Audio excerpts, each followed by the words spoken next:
கிறிஸ்து இயேசுக்குள் மிகவும் அன்பழைப்பட சகோதர சகோதரிகளே, இந்த நாளிலும் கூட நமது வாழ்வில் ஒரு நாளை கூட கொடுத்து பிதாவை தேவனையும் ஆண்டவரை இயேசு கிறிஸ்துவையும் துதிக்கவும் ஸ்தோத்தரிக்கவும் மேலான இனத்தை தந்ததற்காக நான் நன்றிகள் துளியும் சோதனை எடுத்துக்கொள்வோம்.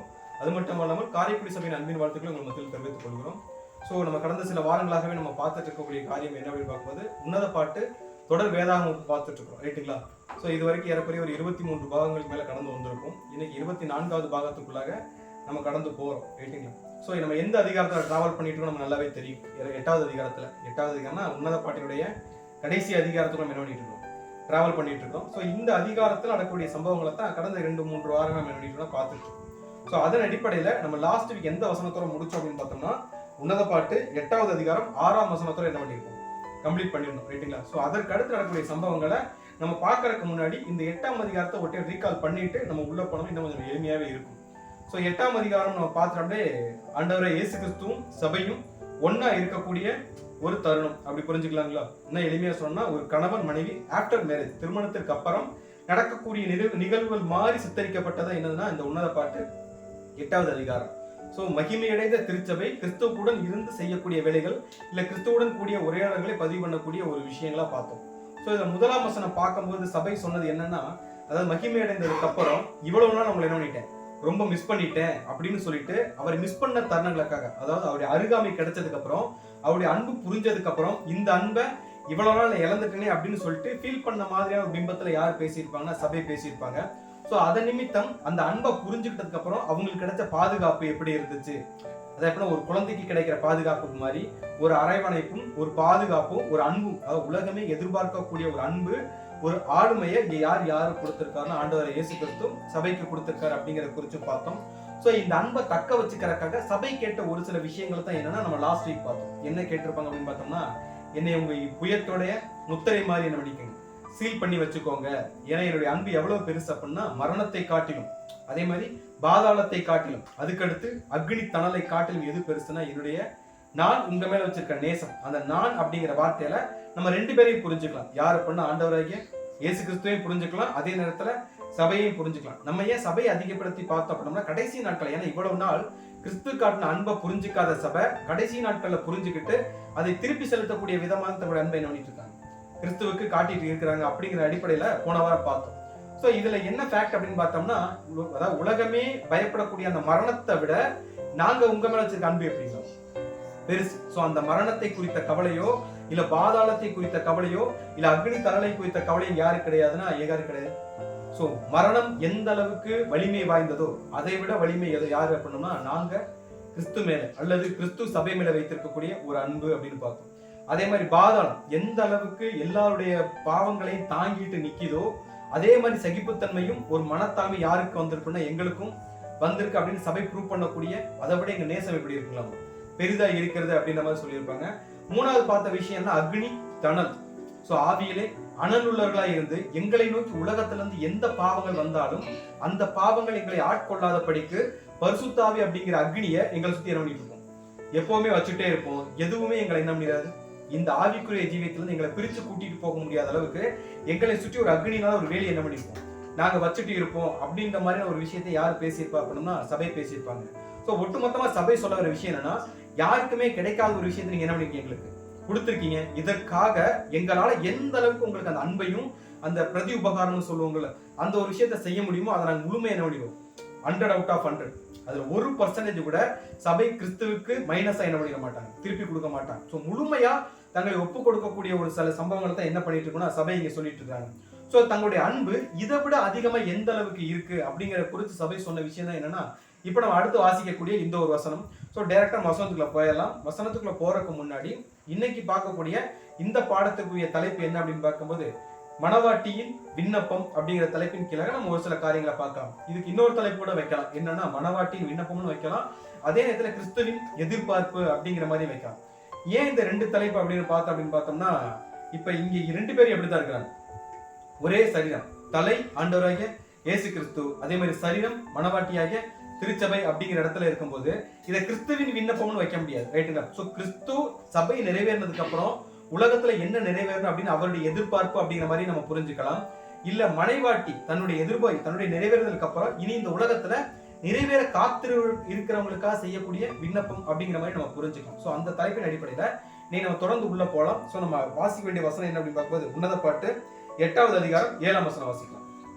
திரளான தண்ணீர்கள் நேசத்தை அவிழ்க்க மாட்டாது, வெள்ளங்களும் அதை தணிக்க மாட்டாது. ஒருவன் தன் வீட்டிலுள்ள ஆஸ்திகளை எல்லாம் நேசத்துக்காக கொடுத்தாலும் அது முற்றிலும் அசட்டை பண்ணப்படும். சோ 8ஆம் அதிகாரம் 7ஆம் வசனத்தை வாசிக்கும் போது அதுல சொல்லப்பட்ட விஷயம் என்னன்னா, 6ஆவது வசனத்துல என்ன சொல்லியிருப்பாங்கன்னா, மரணத்தை காட்டிலும் உங்கள் நேசம் என்னது, வலியது. அதே மாதிரி பாதாளத்தை காட்டிலும் பெருசு, கொடியது. அதே மாதிரி அக்னி தணலை காட்டிலும் எங்களுக்கு என்னது, ரொம்பவே வலிமையானது அப்படின்னு நம்ம பேசிட்டு இப்ப அடுத்து எதை கோட் பண்றாங்க அப்படின்னு பார்க்கும்போது, திரளான தண்ணீர்கள் நேசத்தை என்ன பண்ண மாட்டாதுங்களா, அவிக்க மாட்டாது. அதே மாதிரி வெள்ளங்களும் அதை என்ன பண்ண மாட்டாது, தணிக்க மாட்டாது. ஒருவன் தன் வீட்டில் உள்ள ஆஸ்திகளை எல்லாம் நேசத்துக்காக கொடுத்தாலும் அது முற்றிலும் என்ன பண்ணப்படலாம், அசட்டை பண்ணப்படும் அப்படின்னு சொல்லியிருக்கான். சோ இதுவுமே எப்படின்னா 2 பேரும் பேசுற மாதிரியான ஒரு துணியில தான் இந்த வசனமே என்னன்னா பதிவெளியிருப்பாங்க. சோ அக்னிக்கு அடுத்து அந்த அக்னி, அதாவது தங்களை சுற்றி பற்றி எரியக்கூடிய அந்த நெருப்பானது, அந்த நேசமானது எப்படி இருக்கும் அப்படின்னு பார்த்தோம்னா, திரளான தண்ணீர்களே வந்தாலும் கூட நேசத்தை என்ன பண்ண மாட்டாதுங்களாமா, அவிக்க மாட்டாது அப்படிங்கிறாங்க. சோ நமக்கு தெரியும் திரளான தண்ணீர்கள் அப்படின்னாலே எதை அடையாளப்படும், ஜனங்கள் அப்படிங்கிறத உலக ஜனங்கள், ரைட்டுங்களா. திரளான ஜனங்கள் உலகத்தை அடிப்படையாக கொண்ட ஒரு விஷயம் அப்படின்னு பார்த்தோம். சோ திரளான தண்ணீர்கள் கூட எதை அவிக்க மாட்டாதுங்களாமா, நேசத்தை என்ன பண்ண முடியாது, அவிக்க மாட்டாது. காரணம் அங்க எரிஞ்சிட்டு இருக்கிறது அக்னி அப்படிங்கிறத தாண்டி அக்னி தணல் அல்லது எரிகிற ஜுவாலை மாதிரி எரிஞ்சிட்டு இருக்கிறத ஒரு வெள்ளம் வந்து என்ன பண்ணிட முடியாதுங்களா. சோ வெள்ளம் அணைக்க முடியாத அளவுக்கு ஒரு நெருப்பு தான் என்ன பண்ணிட்டு இருக்கலாமா. சோ இங்க நம்ம நோட்டீஸ் பண்ண வேண்டிய விஷயம் என்னன்னா, பயப்படாதே சிறுமந்தைன்னு சொல்லியிருப்பாரு. சிறுமந்தைங்கிறது ஒரு கொஞ்சம் கூட்டம்.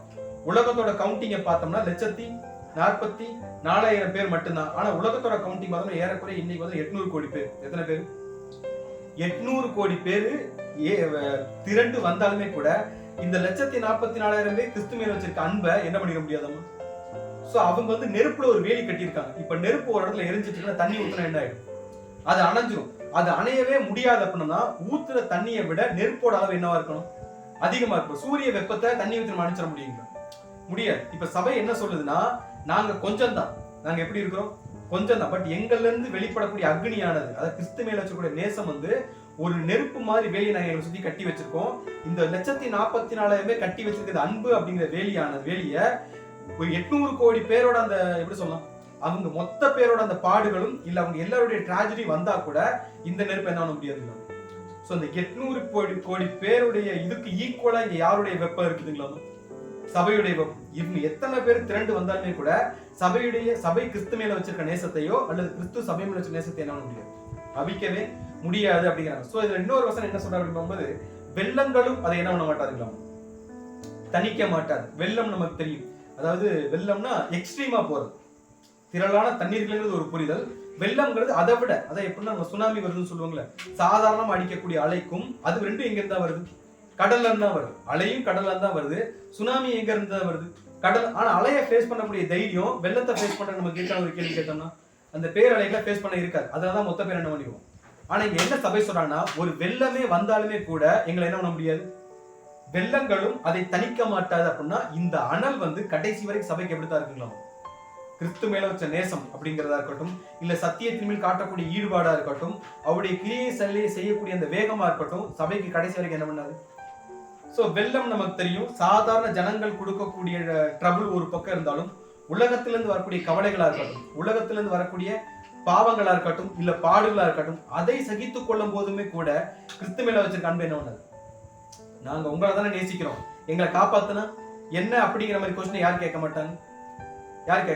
சோ அவர் நிமித்தம் பாடுபடுகிறதற்கும் நமக்கு அருளப்பட்டிருக்கிறது அப்படிங்கிற சிந்தனையில சபை எப்பவுமே எப்படி இருப்பாங்களாமா, ரொம்பவே தெளிவா இருப்பாங்க. சோ எந்த ஒரு காலத்திலையும் எவ்வளவு பெரிய வெள்ளங்கள் வந்தாலும், ஏன்னா சபைக்கு ஒரு விஷயம் கிளியரா தெரியும். எந்த விஷயம் அப்படின்னு கேட்டோம்னா, என்னைக்கு நம்ம ஞானஸ்தானம் எடுத்து உள்ள வந்தோமோ, இந்த உலகத்திலிருந்து வரக்கூடிய பாடுகளா இருக்கட்டும், இல்ல கவலைகளா இருக்கட்டும், இல்ல துன்பங்களா இருக்கட்டும், இதுக்கு கட்டாயம் நமக்கு என்னவாகும், என்ன வந்தே தீரும். அதை நம்ம என்ன பண்ண முடியாது, தடுக்கவே முடியாது. திரளான ஜனங்கள் வந்து நம்மளை டிராபிக்குள்ள கொண்டு போவாங்க.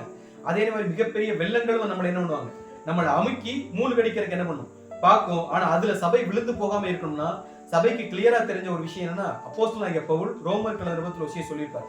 நம்ம வாசிக்கலாம். ரோமர் 6வது அதிகாரம் 2ஆம் வசனம். பாவத்துக்கு மரித்த நாம் இனி அதிலே எப்படி பிழைப்போம்? என்ன சொல்லியிருக்காருங்களாமா? பாவத்திற்கு மரித்த நாம் இனி நாம் அதுல எப்படி? சோ என்னைக்கு கிறிஸ்துவுக்குள்ள ஞானஸ்தானம் எடுத்து சபை உள்ள வந்துட்டாங்களோ அன்னைக்கு அவங்களுடைய மனநிலையை பொறுத்தவரை உலகத்துக்கு என்ன பண்ணிட்டாங்க? மரணிச்சுட்டாங்க. உலகத்தை பொறுத்த வரைக்கும் அவங்க என்னதான் ஒரு மரணமடைந்த ஒரு சரீரம் மாதிரி. ஒரு மரணமடைந்த சரீரம் ஏதாவது ஒரு விஷயத்துக்கு உலகத்துல ரியாக்ட் ஆகும்னு ஒரு கேள்வி கேட்டோம்னா ஏதாவது ரியாக்ட் ஆகும். எந்த ஒரு விஷயத்துக்குமே அடிச்சா அது வாங்கிக்கும், திட்டுனா அதை பத்தின கவலை அந்த சரீரத்துக்கு இருக்குமான்னு கேள்வி கேட்டோம்னா. சோ என்னைக்கு ஞானஸ்தானம் எடுத்து உள்ள வந்துட்டோமோ அன்னைக்கு நம்ம எப்படிதான் இருக்கோம்னா பாவத்திற்கு மரித்த, பாவத்துல இருந்து நம்ம என்ன பண்ணிட்டோம்.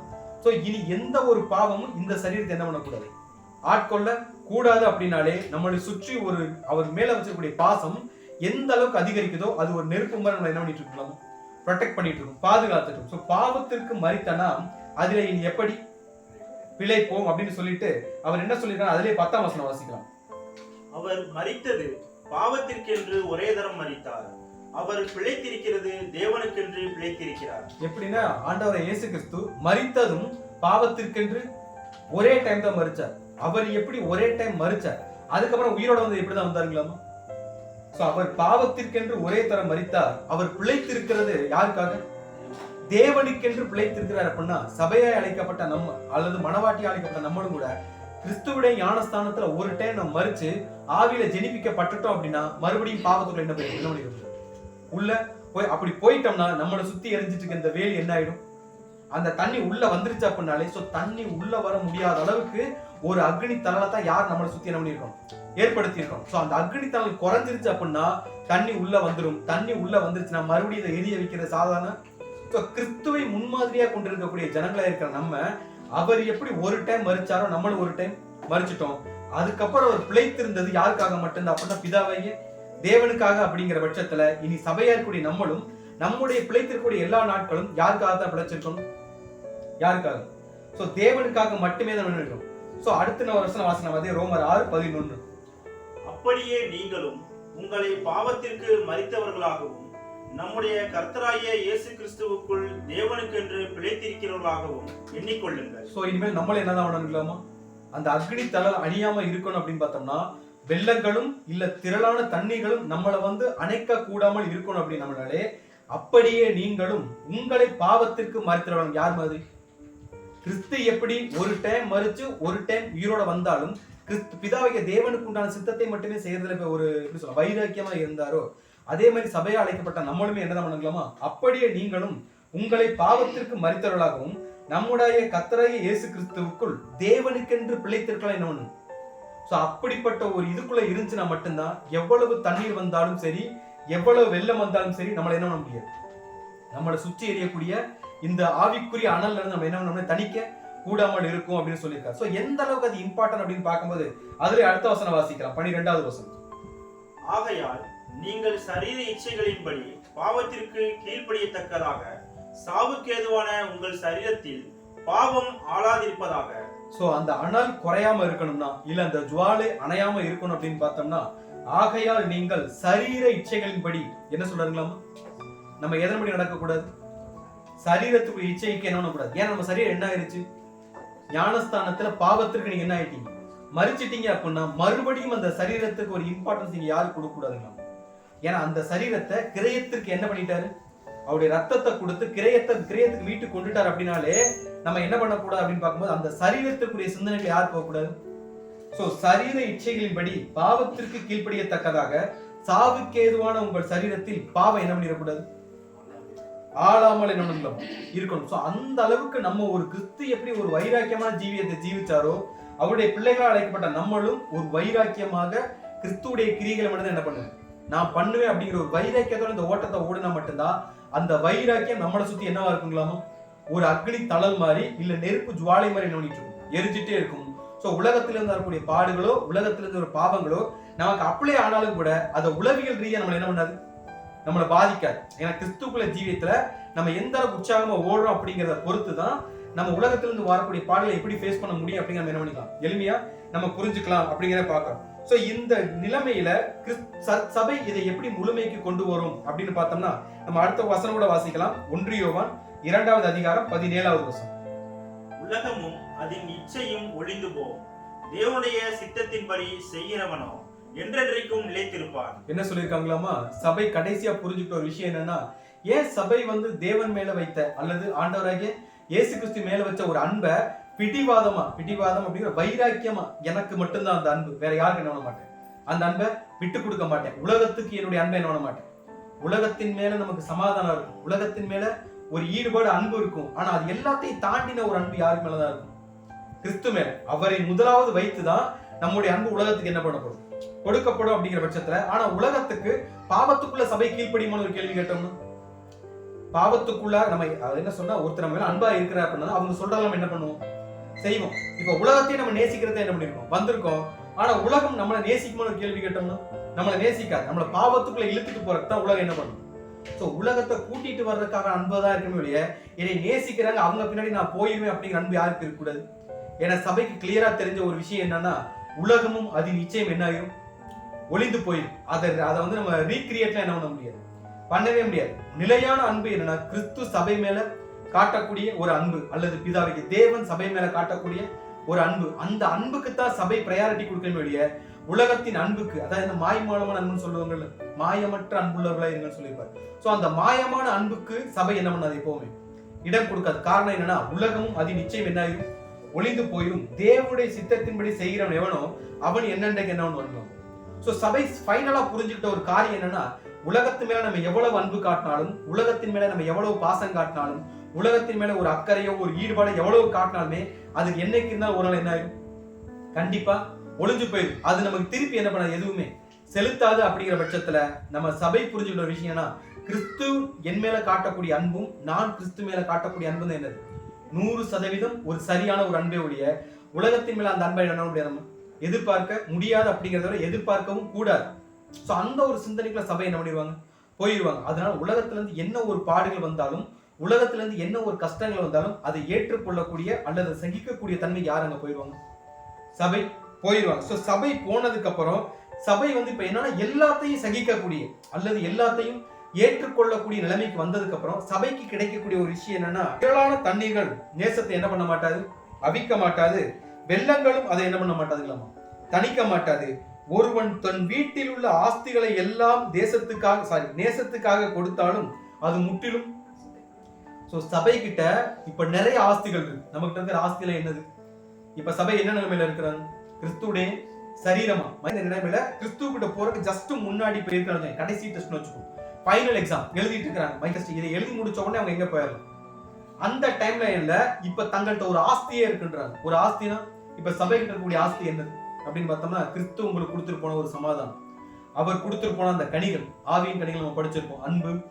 இது எல்லாத்தையும் சபை இப்ப என்ன கண்டிஷன்ல போன ஒரு பூரணப்பட்ட நிலைமை, மனத்தாழ்மையா இருக்கட்டும், இல்ல சகிப்புத்தன்மையா இருக்கட்டும், இல்ல சமாதானமா இருக்கட்டும், இல்ல அன்பு, சந்தோஷம், நீடிய பொறுமை, தயவு, நற்குணம், விசுவாசம், சாந்தம், இப்படி எந்த ஒரு கேட்டகரியா இருக்கட்டுமே, இது எல்லாத்துலயும் சபை என்ன நிலைமையில இருப்பாங்க, பூரணப்பட்ட ஒரு நிலைமையில இருப்பாங்க. இதுதான் இவங்களுக்கு இருக்கக்கூடிய ஆஸ்தி, ரைட்டு தானே.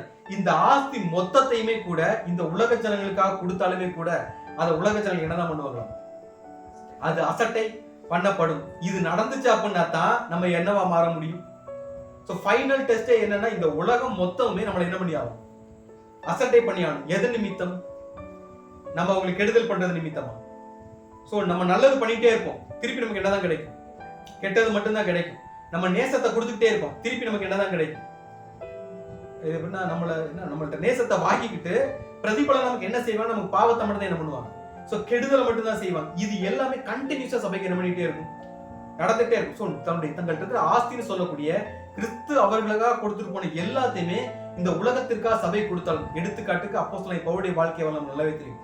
சோ அவர்கிட்ட இருந்து எல்லாத்தையுமே கொடுத்தார். அப்போஸ்தலர் பவுலா இருக்கட்டும், பேதுருவா இருக்கட்டும், யாராவது இருக்கட்டுமே, அப்போஸ்தலர்களும் சரி, அவருடைய சீஷராக அழைக்கப்பட்டவர்களுமே சரி, முதலாம் சபையின் காலத்துல தங்களுக்கு கிடைத்த கிறிஸ்துவினிடத்திலிருந்து என்னவெல்லாம் பெற்றுக்கொண்டார்களோ அது எல்லாத்தையும் அந்த ஜனங்க என்ன பண்ணாங்க, கொடுத்தாங்க. எந்த ஒரு பிரதிபலனும் பாழாம கிறிஸ்து எப்படி கொடுத்தாரோ அதே மாதிரி எல்லாத்தையும் அவங்க என்ன பண்ணாங்க, கொடுத்தாங்க.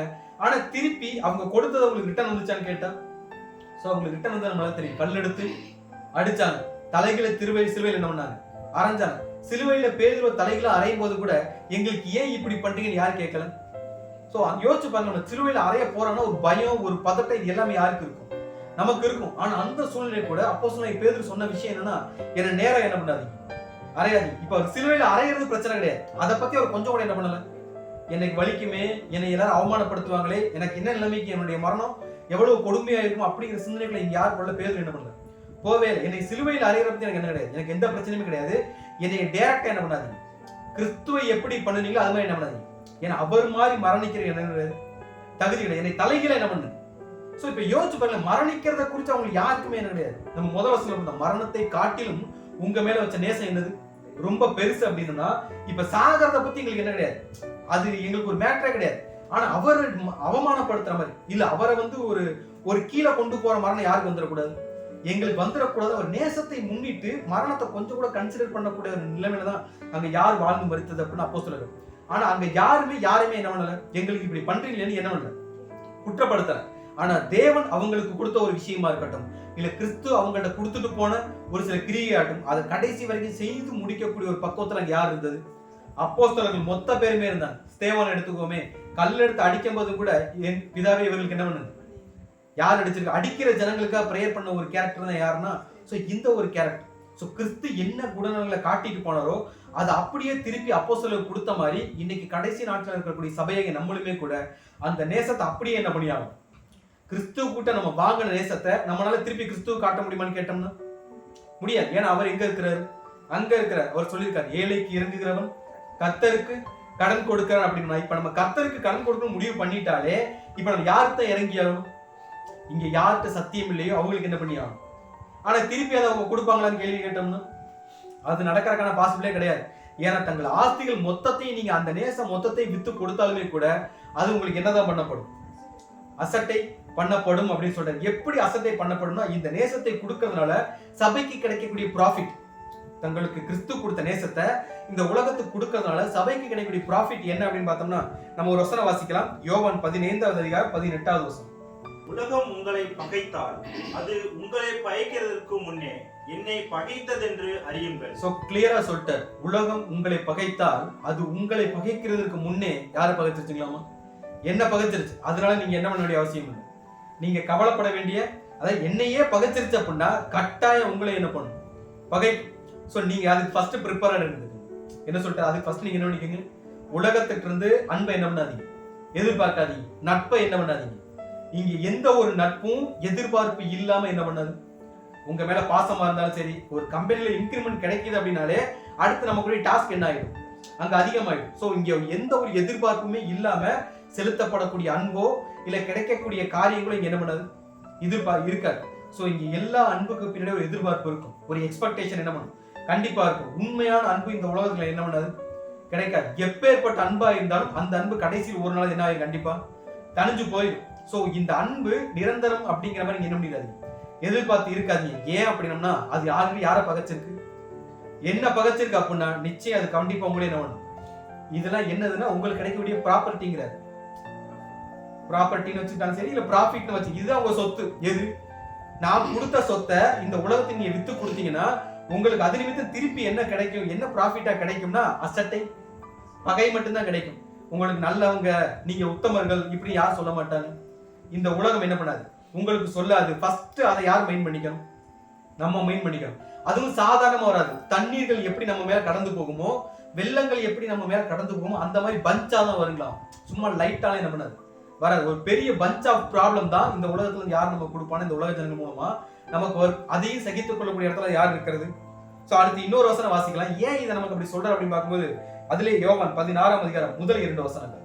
நீங்கள் இடரடையாதபடிக்கு இவைகளை உங்களுக்கு சொன்னேன். என்ன சொல்றாங்களாமா, நீங்கள் இடரல் அடையாதபடிக்கு இவைகள் என்ன பண்றேன் அப்படின்னா என்ன சொல்ல வர, இது எல்லாம் நடக்கும். ஆரம்பத்துல என்ன பண்ணிக்கணும், அது நடந்ததுக்கு அப்புறம் எங்களை என்ன பண்ணிட்டாங்க, எங்களை ஏமாத்திட்டாங்க, எங்களை காயப்படுத்திட்டாங்க. நாங்க இவ்வளவு நல்லது பண்ணணும், எங்களை திருப்பி என்ன பண்ணல, எங்களுக்கு அவமானத்தை தான் கொடுத்தாங்கன்னு நீங்க உட்கார்ந்து என்ன பண்ண வேண்டாம், கலங்காதபடிக்கு எச்சரிக்கையா இருக்கணும்னு சொல்லுவாங்க. சோ இது எல்லாமே உங்களுக்கு நடக்கும். இது எல்லாமே வேதனைகளுக்கு ஆரம்பம் சொல்றோம். இது எல்லாமே நடக்கும். ஆனா நீங்க என்ன ஆயிடக்கூடாது, இடரல் அடையாதபடிக்கு நீங்க எப்படி இருக்கு, எச்சரிக்கையா இருங்கன்னு சொல்லிட்டு அதில் அடுத்த வசனம் வாசிக்கலாம். அவர்கள் உங்களை ஜெப ஆலயங்களுக்கு புறம்பாக்குவார்கள், மேலும் உங்களை கொலை செய்கிறவன் தான் தேவனுக்கு தொண்டு செய்கிறவன் என்று நினைக்கும் காலம் வரும். சோ எப்படிப்பட்ட காலம் வரும் அப்படின்னா, நம்மளை கொலை செய்யணும்னு ஆசைப்படுறவங்க அதை என்ன நினைச்சு கொலை பண்ணுவாங்களாமா? இவனை கொன்னா அது யாருக்கு பிரியமான காரியம்? தேவனுக்கே பிரியமான காரியம். அதனால இவன் என்ன பண்ணும்? கொலை பண்ணணும்னு சொல்லிட்டு அதை இப்ப சொல்ல நேர்த்திக்கடன் செஞ்சுட்டு பலி செலுத்துவாங்கல்ல, அந்த மாதிரி இப்ப பலி செலுத்தக்கூடிய இடத்துல யார் மாட்டிக்குவா? சபை மக்கள் மாட்டிக்குவாங்க. ஆக்சுவலா சபை மக்கள் என்னதான் பண்ணிருப்பாங்கன்னா அவங்க நல்லா தான் பண்ணிருப்பாங்க, ரைட் தானே? நம்ம ஆசிரியர் கூட சப்ஜெக்ட்லாம் படிச்சிருப்போம். ஒரு ஆடு பலி செலுத்துறது அப்படின்னா அந்த ஆடு அவங்களுக்கு என்னதான் பண்ணிருக்கும்? நல்லா தான் பண்ணிருக்கும். எந்த ஒரு தீங்குமே என்ன பண்ணிருக்காரு. நம்மள பலி செலுத்திடுவான்னு அந்த ஆடு நினைச்சிருக்குமா? பட் அதே மாதிரி அந்த ஆடுக்கு அது தெரியாது. யாருக்கு தெரிஞ்சுக்கணுமாமா? நமக்கு. நீங்க தெரிஞ்சுக்குங்க, தேவனுக்கு உங்களை வந்து பலி செலுத்தக்கூடிய காரியமானது தேவனுக்கு பிரியமான காரியம் நினைச்சிட்டு உங்களை என்ன பண்ணுவாங்க? பலி செலுத்த கூட கொண்டு போவாங்க. ஆனாலும் நீங்கள் என்ன பண்ணுங்க? இடர்கள் அடையாத படிக்கு உங்களை என்ன பண்றேன், நான் இதை எச்சரிப்பா இருந்துக்கங்க அப்படின்ற விஷயத்துக்கு யார் சொல்ல? சோ நம்மள வந்து இப்ப நமக்கு இந்த அளவுக்கு ஒரு பாடுகள் வருது ஒரு கேள்வி கேட்டோம்னா நம்மள யாரும் கொலை பண்ண தேடி திரியாங்க. சோ நமக்கு இந்த அளவுக்கு எக்ஸ்ட்ரீமான பாடுகள் என்னைக்கு வருதோ அன்னைக்கு தான் நம்ம சபையோட அழைப்புல என்ன பண்ணிட்டு இருக்கோம். சோ உலகத்துல இருந்து நம்மளை மூழ்கடிக்கக்கூடிய, நம்மளை கவிழ்க்கக்கூடிய அளவுக்கான பாடுகள் யாருக்கு வரணும்? இது வரணும்னா நம்மளை சுற்றி கிறிஸ்து மேல வைச்சிருக்க நேசமா இருக்கட்டும், இல்ல பிதாவைக்கு தேவன் மேல் வைத்திருக்கக்கூடிய நேசமா இருக்கட்டும், இல்லை சத்தியத்தை மட்டும் காட்டக்கூடிய ஒரு கிரியை, இது அக்னி மாதிரி நம்மளை சுத்தி எரிஞ்சுட்டே இருக்கணும். இது எந்த அளவுக்கு நம்மளை சுத்தி அதிகமா எரியுதோ அந்த அளவுக்கு உலகத்துல இருந்து வரக்கூடிய பாடுகளை ஈஸியா நம்ம என்ன பண்ணிக்கலாம். சோ உலகத்துல இருந்து எப்பேற்பட்ட பாடுகள் வந்தாலுமே கூட நம்மள அது என்ன பண்ணாது. இந்த பாடுகளின் மத்தியில நம்ம காட்டக்கூடிய ஒரு கிரியை இருக்கு. எந்த பாடுகளின் மத்தியில? நம்ம கழுத்து மேல என்ன வச்சுட்டு இருப்பாங்க? கத்தி வச்சுட்டு இருப்பாங்கல்ல, அந்த கழுத்து மேல கத்தி வச்சுட்டு இருக்கும்போது நம்ம செய்ய வேண்டிய கிரியைன்னு ஒண்ணு இருக்கு. அப்ப நம்ம அந்த அக்னி நம்மளை எப்படி ப்ரொடெக்ட் பண்ணும், இல்ல நம்ம செய்ய வேண்டிய கிரியை என்ன அப்படின்னு பார்க்கும்போது நம்ம ரோமர்ல வாசிக்கலாம். ரோமர் 12வது அதிகாரம் 9வது வசனம். உங்கள் அன்பு மாயமற்றதா இருப்பதாக, தீமையை வெறுத்து நன்மையை பற்றி கொண்டிருங்கள். என்ன சொல்லியிருக்காங்களாமா? உலகத்துல இருந்து உங்களுக்கு கிடைக்கக்கூடிய எல்லா அன்பு எப்படிதான் இருக்கும்? மாயமா தான் இருக்கும். ஆனா அன்புக்கு ஒன் சைடு தான். உங்கள் அன்பு எப்படிதான் இருக்கணும்? அவங்க என்ன பண்ணினாலும் நீங்க திருப்பி என்ன பண்ணணும்? அவர்கள் தீமையவே செஞ்சாலும் தீமைக்கு தீமை இல்ல, எதை செய்யுங்க? நன்மையவே செய்யுங்க. உங்க அன்பு அவங்க அன்பு எப்படி வேணா இருந்துட்டு போகுது. அந்த அன்பு எதிர்பார்ப்போட இருந்துட்டு போகுது. அந்த அன்பு வந்து ஒரு பிரதிபலன் பார்த்து இருந்துட்டு போகுது. அந்த அன்பு வந்து உங்களை விழுக வைக்கிறதுக்காக ட்ராப்பா இருந்துட்டு போகுது. ஒரு கண்ணியா கூட என்ன பண்ணும், எப்படியோ இருந்துட்டு போகுது. உங்களை கொல்றதுக்கு கூட்டிட்டு போற மாதிரி கூட என்ன பண்ண போகுது, இருந்துட்டு போகுது. எப்படி வேணா இருந்துட்டு போகுது. ஆனா உங்கள் அன்பு எப்படி இருந்துட்டு போகுது? எப்படிதான் இருக்கணும்? உங்கள் அன்பு மாயமற்றதா இருப்பதாக, தீமையை வெறுத்து எதை பற்றி கொண்டிருங்கள்? நன்மை என்ன? நீங்க செய்ய வேண்டியது என்னன்னா இது மட்டும்தான். இதைத்தான் நீங்க அக்னி வேலி மாதிரி என்ன பண்ணிக்கணும், வச்சுக்கணும். ஏன்னா கடைசி வரைக்கும் கிறிஸ்து தன்னை சுற்றி போட்டிருந்த ஒரு வேலி என்னன்னா, பிதாவிக்கு தேவன் கொடுத்த அந்த ஒரு அன்பை இவர் உலகத்துக்கு என்ன பண்ணியாகும் கொடுத்து தீர்க்கணுங்கிறதான் அவர் எப்படி ஒரு வைராக்கியம் வச்சுட்டு இருந்தாரோ, அவரை வந்து பின்னடியார்களா தொடர்ந்து வர நம்மளும் என்னதான் பண்ணியாகலாமோ, அவரை அடிச்சோடுல தொடர்ந்து பின்பற்றி போனாலே அந்த சிலுவை என்ன பண்ணிதான் எடுத்துட்டு போயாகும். சிலுவையை கீழே வச்சுட்டு அவர் பின்னாடி போக முடியும்னு கேள்வி கேட்டோம்னா, சோ நம்ம செய்ய வேண்டிய விஷயம் என்ன? அதுலயே ரோமர் 12:14 வசனம் வாசிக்கலாம். உங்களை துன்பப்படுத்துகிறவர்களை ஆசீர்வதியுங்கள், ஆசீர்வதிக்க வேண்டியதே என்று சபியாதிருங்கள். என்ன சொல்லிட்டாங்களாமா? யார் எல்லாம் உங்களை துன்பப்படுத்துறாங்களோ அப்படிங்கிறத விட எல்லாரும் உங்களை என்னதான் பண்ணுவாங்க, துன்பதான் படுத்துவாங்க. அதுல எந்த ஒரு மாற்று கருத்துமே. சோ அப்படி துன்பப்படுத்துறவங்க நீங்க என்ன பண்ணுங்க, ஆசீர்வதிங்கிற. அதான் என்ன சொல்றாருன்னா, நீங்க அவங்களை திட்டாம இருங்கன்னு சொல்லல, அவங்களை கன்சிடர் பண்ணாம இருங்கன்னு சொல்லல, அதை சகித்துக் கொள்ளுங்கன்னு சொல்லல. இது எல்லாத்துக்கும் எக்ஸ்ட்ரீமா போய் நீங்க என்ன பண்ணுங்க, நீங்க ஆசீர்வதிங்கன்ற. ஆசீர்வதிங்க அப்படின்னா அவங்க யார் நம்ம ஆசீர்வதிப்போம், நமக்கு யார் நல்லது பண்ணாங்களோ, யார் நம்மளை வந்து பிரைஸ் பண்ணாங்களோ, யார் நம்மளை புகழ்த்துனாங்களோ அவங்களுக்கு தான் என்ன பண்ணுவோம், நீங்க நல்லா இருங்க. இப்ப பேசிக்காக யார் நம்ம காலில் விழுகிறாங்களோ அவங்களுக்கு என்ன பண்ணுவோம், தலைமையில கை வச்சு என்ன பண்ணுவோம். உலகத்தோட வழக்கமே அதுதான். ஆனா இவர் என்ன சொல்ற அப்படின்னு பார்க்கும்போது, உங்களை பாடுபடுத்துறவங்களை நீங்க எப்படி கன்சிடர் பண்ணுங்க அப்படின்னா, உங்களை ஒரு ஸ்டெப் என்ன பண்ணிடுறாங்க, முன்னாடி தூக்கி வைக்கிறாங்க. அவங்க பாடுபடுத்தலைன்னா நான் என்ன பண்ணிருக்க மாட்டேன், சகித்து கொண்டிருக்க மாட்டேன். அவங்க அவமானப்படுத்தலைன்னா நான் என்ன பண்ணிருக்க மாட்டேன், அதை சகித்து கொள்ற பக்கம் என்ன வந்திருக்காது, மனத்தாழ்மையை கத்துக்கிற மாட்டேன். சோ நான் மனத்தாழ்மையை கத்துக்கிறதுக்கும் நான் சகிப்புத்தன்மையை வளர்த்துக்கிறதுக்கும் யார் வாய்ப்பு கொடுத்துருக்கிறது, அவங்க வாய்ப்பு கொடுத்துருக்காங்க. அதை கன்சிடர் பண்ணி நீங்க என்ன பண்ணுங்க, நன்றி சொல்லுங்க. நீங்க உங்களை ஆசீர்வதிங்கன்ற காரணம் என்ன, இதுக்கு யார் உங்களை சூஸ் பண்ணிருக்கிறது? எங்க அப்பா இந்த ஒரு சூழ்நிலையில என்னை அனுமதிச்சிருக்காருன்னா எங்க அப்பா என்ன பண்ணிட்டாரு, நேசிச்சிட்டு இருக்கிறாரு. அதுக்கு நான் யார் நன்றி சொல்றேன், உங்களுக்கு நன்றி சொல்றேன். இல்ல உங்களை ஆசீர்வதிக்கிற இடத்துக்கு யார் போயிருங்க. சோ உங்களை துன்பப்படுத்துகிற ஆசீர்வதிங்கள், ஆசீர்வதிக்க வேண்டியதே என்று என்ன பண்ணிடாதீங்க. சோ இந்த ஒரு கேட்டகரி என்னைக்கு சபைக்குள்ள வருதோ, எந்த கேட்டகரி, துன்பப்படுத்துகளை ஆசீர்வதிக்கிற கேட்டகரி என்னைக்கு சபைக்கோட மைண்ட்ல வருதோ அன்னைக்கு சபைக்கு கிடைக்கிற ஒரு கிஃப்ட் தான் என்ன அப்படின்னு பார்க்கும்போது, அதே ரோமர் 8ஆம் அதிகாரம் 36ஆம் வசனம் வாசிக்கிறோம். அன்பை விட்டு நம்மை பிரிப்பவன் யார்? உபத்திரவமோ, வியாகுலமோ, துன்பமோ, பசியோ, நிர்வாணமோ, நாசமோசமோ, பட்டயமோ, இவை எல்லாவற்றிலேயும் நாம் நம்மில் அன்பு கூறியவர்களாலே முற்றும் ஜெயங்கொள்கிறவர்களாயிருக்கிறோம். இங்க என்ன சொல்லியிருக்காங்க அப்படின்னு பார்க்கும்போது, கிறிஸ்துவின் அன்பை விட்டு நம்ம என்ன பண்ண முடியாதுங்களாமா?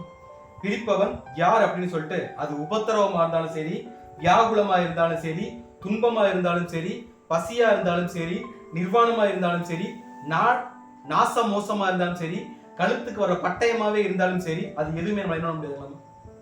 கிறிஸ்துவோடைய அன்பை விட்டு பிரிக்க முடியாது. காரணம் என்ன? இதுல சபை ரொம்ப ஸ்ட்ராங்கா இருப்பாங்க. இது எப்படி புரிஞ்சுக்கணும்? அடிக்கடி சொல்ற ஒரு விஷயம் தான். நம்ம கழுத்துல ஒரு கத்தி ஒருத்தர் வச்சிருக்காரு அப்படின்னு பார்த்தோம்னு வச்சுக்கோங்களேன்.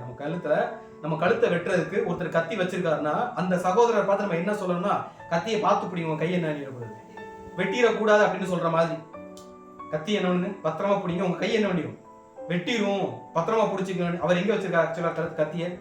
நம்ம கழுத்துல கத்தி வச்சிருக்கும் போது உங்க கையை வெட்டிடாம பத்திரமா என்ன பண்ணுங்க, பார்த்துக்கங்கன்னு சொல்ற மாதிரி ஒரு அன்பை என்னைக்கு காட்டுறோமோ, அந்த அன்பை காட்டுற பக்குவத்துக்கு வந்துட்டு அப்படின்னா, உலகத்துல இருந்து வரக்கூடிய எந்த ஒரு விஷயமும் நம்மள என்ன பண்ணாதுங்களாமோ, கிறிஸ்துவை விட்டு நம்மளை பிரிக்காது. காரணம் என்னன்னா, இவை எல்லாவற்றிலேயும் நாம் நம்மில் அன்பு கூறுவர்களாலே முற்றிலும்னா டோட்டலா ஜெயிக்கிறதுக்கு என்னதான் வேணும்னா அன்பு மட்டும்தான் வேணும்.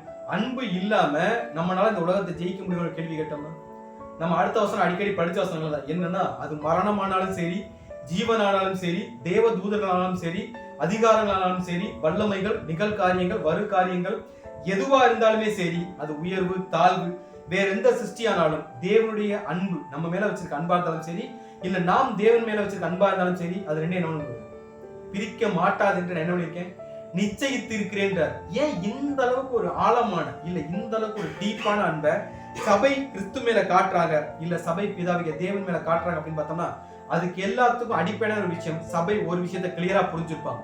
சபைக்கு இந்த சூழ்நிலையில கிளியரா புரிஞ்ச ஒரு விஷயம் என்னன்னா, நம்ம எபேசியர் வசனம் வாசிக்கலாம். எபேசியர் 2ஆம் அதிகாரம் 20ல இருந்து சில வசனங்களை வாசிச்சோம்னா, எல்லா துரைத்தனத்திற்கும், அதிகாரத்திற்கும், வல்லமைக்கும், கர்த்தத்துவத்திற்கும் இம்மையில் மாத்திரம் அல்லாமல் மறுமையிலும் பேர் பெற்றிருக்கும் எல்லா நாமத்திற்கு மேலாய் அவருக்கு ஒரு நாமத்தை யார் கொடுத்திருக்காங்களாம். சோ உலகத்துல எல்லாத்துக்கும் மேல யாருக்கு அதிகாரம் இருக்கு?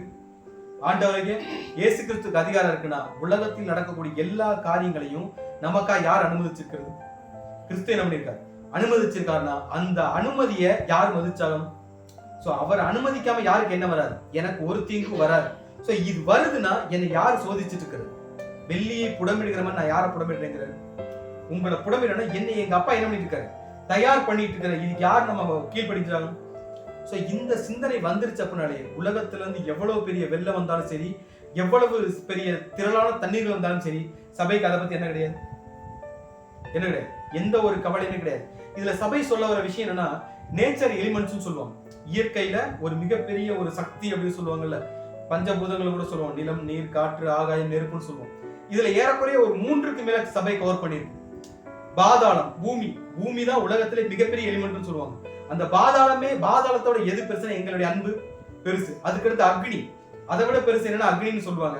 அந்த அக்னியை காட்டிலும் நாங்க உங்க மேல வச்சிருக்க அன்பு என்னது பெருசு. அதுக்கடுத்து தண்ணி. சோ அந்த கடலே வந்தாலுமே கூட எங்களை என்ன பண்ண முடியாது, உங்க அன்பை விட்டு எங்களை என்ன பண்ண முடியாது. சோ இந்த உலகத்துல இந்த உலகம் பயப்படக்கூடிய மிகப்பெரிய எலிமெண்ட்ஸை விட நாங்க உங்க மேல வச்சிருக்க அன்பு என்னது பெருசு. நம்ம யோவான் குறிச்சு படிச்சிருப்போம். அப்போஸ்தலன் யோவான், அவரை கடைசி நாட்கள்ல நம்ம இதுல படிச்சோம், ஹிஸ்டரியில படிச்சிருப்போம். எண்ணெய் சட்டியில தூக்கி போட்டு என்ன பண்ணுவாங்களாமா, எண்ணெய் சட்டியில தூக்கி போட்டு அவரை கொல்றதுக்கு பிளான் பண்ணுவாங்க. அவர் என்ன பண்ணிருக்க மாட்டாரு, செத்துருக்க மாட்டார். சோ அந்த காயத்தோட கொண்டு போய் தான் ஒரு வனாந்தரத்துல என்ன பண்ணிடுவாங்க, பத்மூத்தியில போட்டதுக்கு அப்புறம் தான் உட்கார்ந்து என்ன எழுதியிருப்பாருங்களாமா, அந்த வெளிப்படுத்தல் விசேஷம் எழுதியிருப்பாங்கன்னா. சோ இவ்வளவு காயங்களுக்கு மத்தியிலுமே கூட அவங்க யாருக்கு தான் பிரியமான வேலையை பார்த்திருக்கிறாங்க, தேவனுக்கு பிரியமான வேலை. காரணம் என்னன்னா, அவங்கள சுத்தி நெருப்பு மாதிரியான ஒரு விஷயத்தை என்ன பண்ணிருப்பாங்க. சோ அந்த அன்பை வச்சுட்டு இருந்ததுனால மட்டும்தான் எல்லாத்தையும் அவங்களால ஈஸியா என்ன ஓவர் கம் பண்ண முடிஞ்சு. இன்னைக்கு சபையா அழைக்கப்பட்ட நம்மளுமே கூட உலகத்துல இருந்து வரக்கூடிய எல்லாத்தையும் நம்ம ஃபேஸ் பண்ணணும்னா, கிறிஸ்து மேல வச்ச அன்புல நம்மளை யாரும் பிரிக்க கூடாதுங்கிறத நம்முடைய வைராக்கியம் என்ன வச்சிருக்கணும். ஒரு கணவன் ஒரு மனைவி மேல வச்சிருக்க ஒரு பொசசிவ் மாதிரி, இவர் எனக்கு மட்டும்தான், அல்லது இந்த மனைவி எனக்கு மட்டும்தான், எந்த ஒரு காரணத்துக்காகவும் எந்த ஒரு சூழ்நிலைக்காக நான் என்ன பண்ண மாட்டேன், இவங்களை விட்டு கொடுக்க மாட்டேங்கிற ஒரு அன்பை சபை என்னைக்கு கிறிஸ்து மேல வைக்கிறதோ அன்னைக்கு தான் நம்ம இதுல இருந்து என்ன பண்ண முடியும், ஈஸியா ஓவர் கம் பண்ணி வர முடியும். ஸோ இந்த ஓவர் கம் பண்ணதுக்கு அப்புறம் சபை பண்ணக்கூடிய ஒரு விண்ணப்பம் அல்லது கிறிஸ்துடைய எதிர்பார்ப்பு என்ன அப்படின்னு பார்த்தோம்னா ஒரு டிவைனான ஒரு எதிர்பார்ப்பு. இந்த சம்பவத்தை நம்ம ஒரு மாதிரி புரிஞ்சுக்கலாம். இப்ப ஆஃப்டர் மேரேஜ் எப்ப ஆயிடுச்சு? திருமணத்துக்கு அப்புறம் மகிமையடைந்த சபை தன்னுடைய மணவாளன்ட்ட கேட்கிற ஒரு கிஃப்ட் மாதிரி. திருமணத்துக்கு அப்புறம் ஒரு நம்ம கரண்ட் லைஃப்ல ஒரு ஹேபிட் இருக்கும். என்னன்னா கணவன் மனைவிக்கும் மனைவி கணவனுக்கு என்ன கொடுத்துக்குவாங்க? ஒரு கிஃப்ட் கொடுத்துக்குவாங்கல்ல. அது மாதிரி இவங்க ரெண்டு பேரும் எதிர்பார்க்கக்கூடிய கிஃப்ட் என்ன அப்படிங்கிற, அதாவது என்ன, நாங்க ரெண்டு ஒன்னா ஆயிட்டோம். நான் எக்ஸ்ட்ரீமான அன்பை யார்கிட்ட காட்டிட்டேன்? கிறிஸ்து சபைக்கும் சரி அல்லது சபை கிறிஸ்துவுக்கும் காட்டினதுக்கு அப்புறம் இந்த அன்பின் விளைவா எதிர்பார்க்கக்கூடிய ஒரு காரியம் என்ன அப்படின்னு பார்த்தோம்னா, இப்ப நம்ம வாசிக்கலாம் உன்னத பாட்டு 8வது அதிகாரம் 8வது வசனம். நமக்கு ஒரு சிறிய சகோதரி உண்டு, அவளுக்கு ஸ்தலங்களில் இல்லை. நம்முடைய சகோதரியை கேட்கும் நாளில் அவளுக்காக நாம் என்ன செய்வோம்? அவள் ஒரு மதிலானால் அதன் மேல் வெள்ளிக்கோட்டையை கட்டுவோம். அவள் கதவானால் கேதுரு பலகைகளை அதற்கு இணைப்போம். சோ இங்க என்ன சொல்றாங்க? இந்த வசனமே கூட ரெண்டு பேரும் பேசுற மாதிரி தான் இருக்கும். இதுல கிறிஸ்துவையோ இல்ல சபையோ என்ன பண்ண முடியாது. சோ நமக்கு அந்த வசனம் என்ன பண்ணுவாங்க? 8வது வசனம், நமக்கு ஒரு சிறிய சகோதரி உண்டுன்னா நமக்குன்னா இந்த இடத்துல யார் இருக்கிறான்னா சபை பிளஸ் ஆண்டவராகிய இயேசு கிறிஸ்து அல்லது மணவாளன் மணவாட்டி ரெண்டு பேரும் தனியா பேசிட்டு இருக்கக்கூடிய ஒரு சம்பவம். இந்த சப்ஜெக்டுக்கு ஏன் இந்த தலைப்பு நம்ம வச்சோம் அப்படின்னு பார்த்தோம்னா, இந்த ஒரு விஷ் இல்ல இந்த ஒரு எதிர்பார்ப்பு இங்க ரெண்டு பேருக்குமே இருக்கு. ரைட் தானே? நமக்கு ஒரு சிறிய சகோதரி உண்டு, அவளுக்கு என்ன இல்ல? ஸ்தனங்கள் இல்ல. நம்முடைய சகோதரியை கேட்கும் நாளில் அவளுக்கான என்ன பண்ணுவோம், என்ன செய்வோம்னு சொல்லிட்டு பரிதவித்து கேட்கக்கூடிய ஒரு சூழ்நிலை. இது கிறிஸ்து கேட்டார் அப்படின்னு பார்த்தோம்னா இது கிறிஸ்துடைய எதிர்பார்ப்பு. ரைட் தானே? சபை நிறைவேறினதுக்கு அப்புறம் அதுக்கு அடுத்து இருக்கக்கூடிய கேட்டகரி ஜனங்களை என்ன பண்ணணும்? ஒரு ரட்சிப்பின் திட்டத்துக்குள்ள இல்ல ஒரு மீட்பின் திட்டத்துக்குள்ள கொண்டு வர மாதிரியான ஒரு நிகழ்வு. இல்ல சபை கேட்குதுன்னா ஒரு எதிர்பார்ப்பு. சபையோட எதிர்பார்ப்பு என்னன்னா கிறிஸ்துடைய சிந்தை என்னவோ அதே தான் யாருடைய சிந்தையும் இங்க சபையுடைய சிந்தை. சபையுடைய சிந்தை என்னன்னா இது விண்ணப்பமா சபை என்ன பண்றாங்க? எனக்கு ஒரு விஷயம் இருக்கு, என்னது?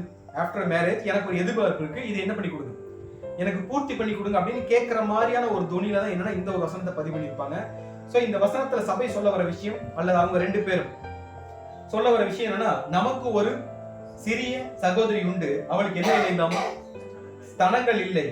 நம்முடைய சகோதரியை கேட்கும் நாளிலே அவளுக்காக சகோதரியை கேட்கும் நாளிலே என்ன, அந்த அம்மாவுக்கு ஒரு கல்யாணம் பண்ணி கொடுக்கணும்ல.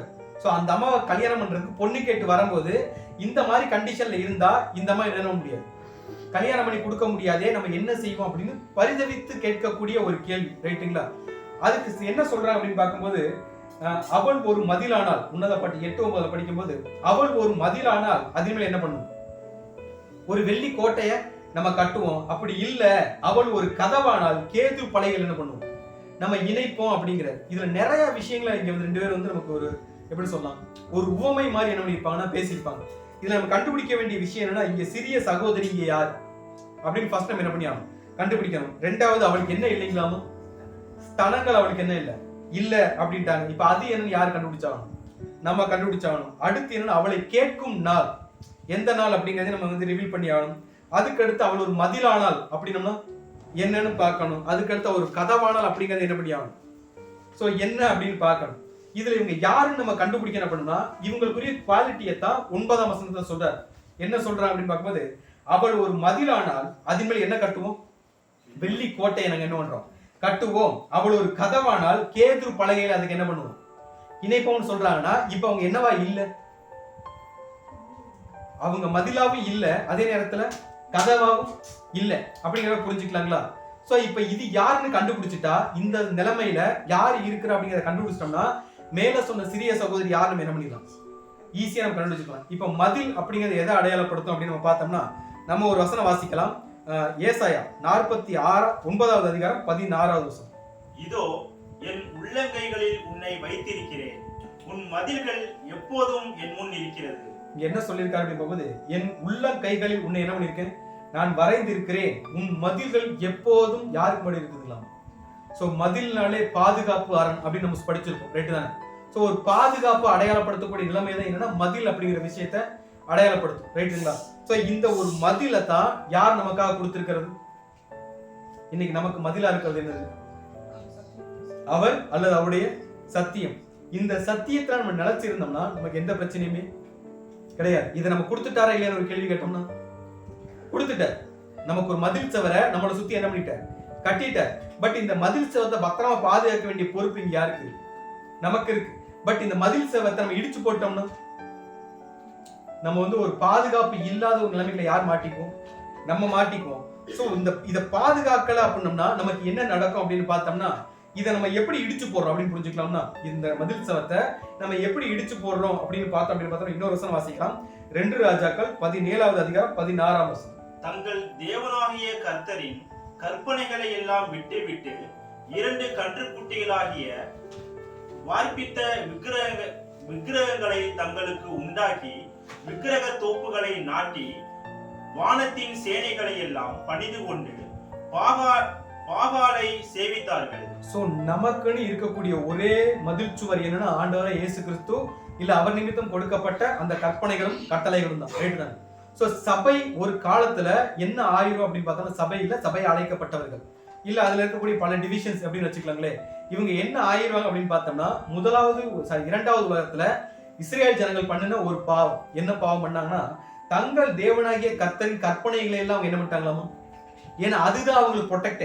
நியாய பிரமாணம் தான் உலகத்துக்கும் அவங்களுக்கு நடுவில் என்னன்னா ஒரு வேலி மாதிரி நின்று இவங்களை பிரிச்சு காட்டின, இவங்களுக்கு பாதுகாப்பா இருந்த ஒரு விஷயம். ரைட்டு தானே? அந்த நியாய பிரமாணத்தை எல்லாத்தையும் விட்டுட்டு இவங்களுக்குன்னு சொந்த விருப்பத்துக்கு இடம் கொடுத்து 2 பொன் கன்றுகளை செஞ்சுட்டு வானத்தில் இருக்கக்கூடிய சேனைகளை என்ன பண்ணாங்களாமா? ஆராதனை செலுத்த ஆரம்பிச்சிட்டாங்க. ஆராதனைக்குரியவர் யார் மட்டும்தான்? நியாய பிரமாணத்துல படிச்சிருக்கோம், யாத்திராம் 20ல படிச்சிருக்கோம். என்னது? உன் தேவனாகிய கர்த்தர் ஒருவருக்கே நீ என்ன பண்ணணும்? வானத்திலேயோ பூமியிலேயோ பூமியின் கீழ் சமுத்திரத்திலேயோ நீங்க யாதொரு விக்கிரகத்தையும் செய்யவோ வணங்கவோ வேண்டாம்னு சொன்ன அந்த நியாய பிரமாணத்தை பிரேக் பண்ணிட்டு உலகத்துல இவங்க இச்சையின்படி என்ன பண்ண ஆரம்பிச்சிட்டாங்க? நடக்க ஆரம்பிச்சிட்டாங்க. அப்படி செய்ய ஆரம்பிச்சிட்டாலே நம்மளை சுத்தி இருக்கக்கூடிய மதில் சுவர் என்ன ஆயிருக்கலாமா? உடஞ்சிரும். இந்த மதில் சுவர் உடஞ்சிருச்சு அப்படின்னா நம்மளை யாரும் என்ன பண்ண முடியாது. ஏன்னா ப்ரொடெக்ட் பண்ணதுக்காக கட்டி வச்ச மதில் சுவரை இடிச்சு போட்டுட்டா நமக்கு என்ன கிடைக்காது?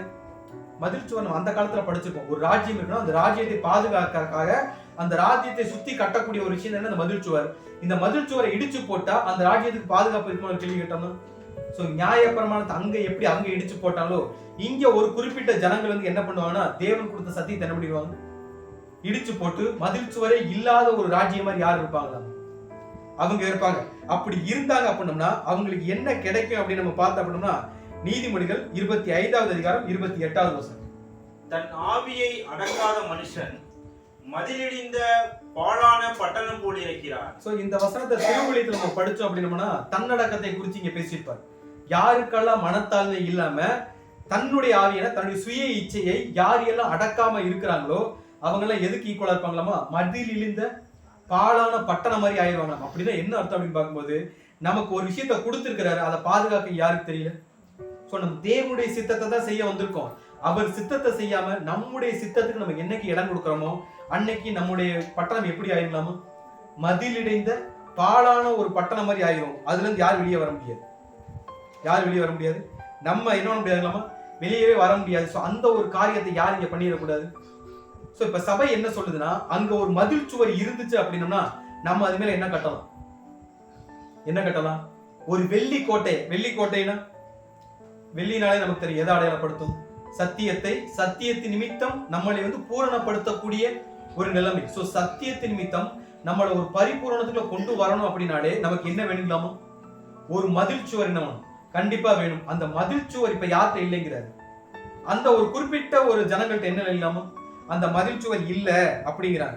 அதுக்கடுத்து இன்னொன்னு இல்லையாமா? ஃபர்ஸ்ட் இருக்க வேண்டியது மதில் சுவர், அதுவும் கிடையாது. அடுத்து இன்னொன்னு என்ன இல்லைங்களாமா? அவங்கள்ட்ட ஒரு கதவு இருந்துச்சுன்னா அதுல என்ன பண்ணலாம்?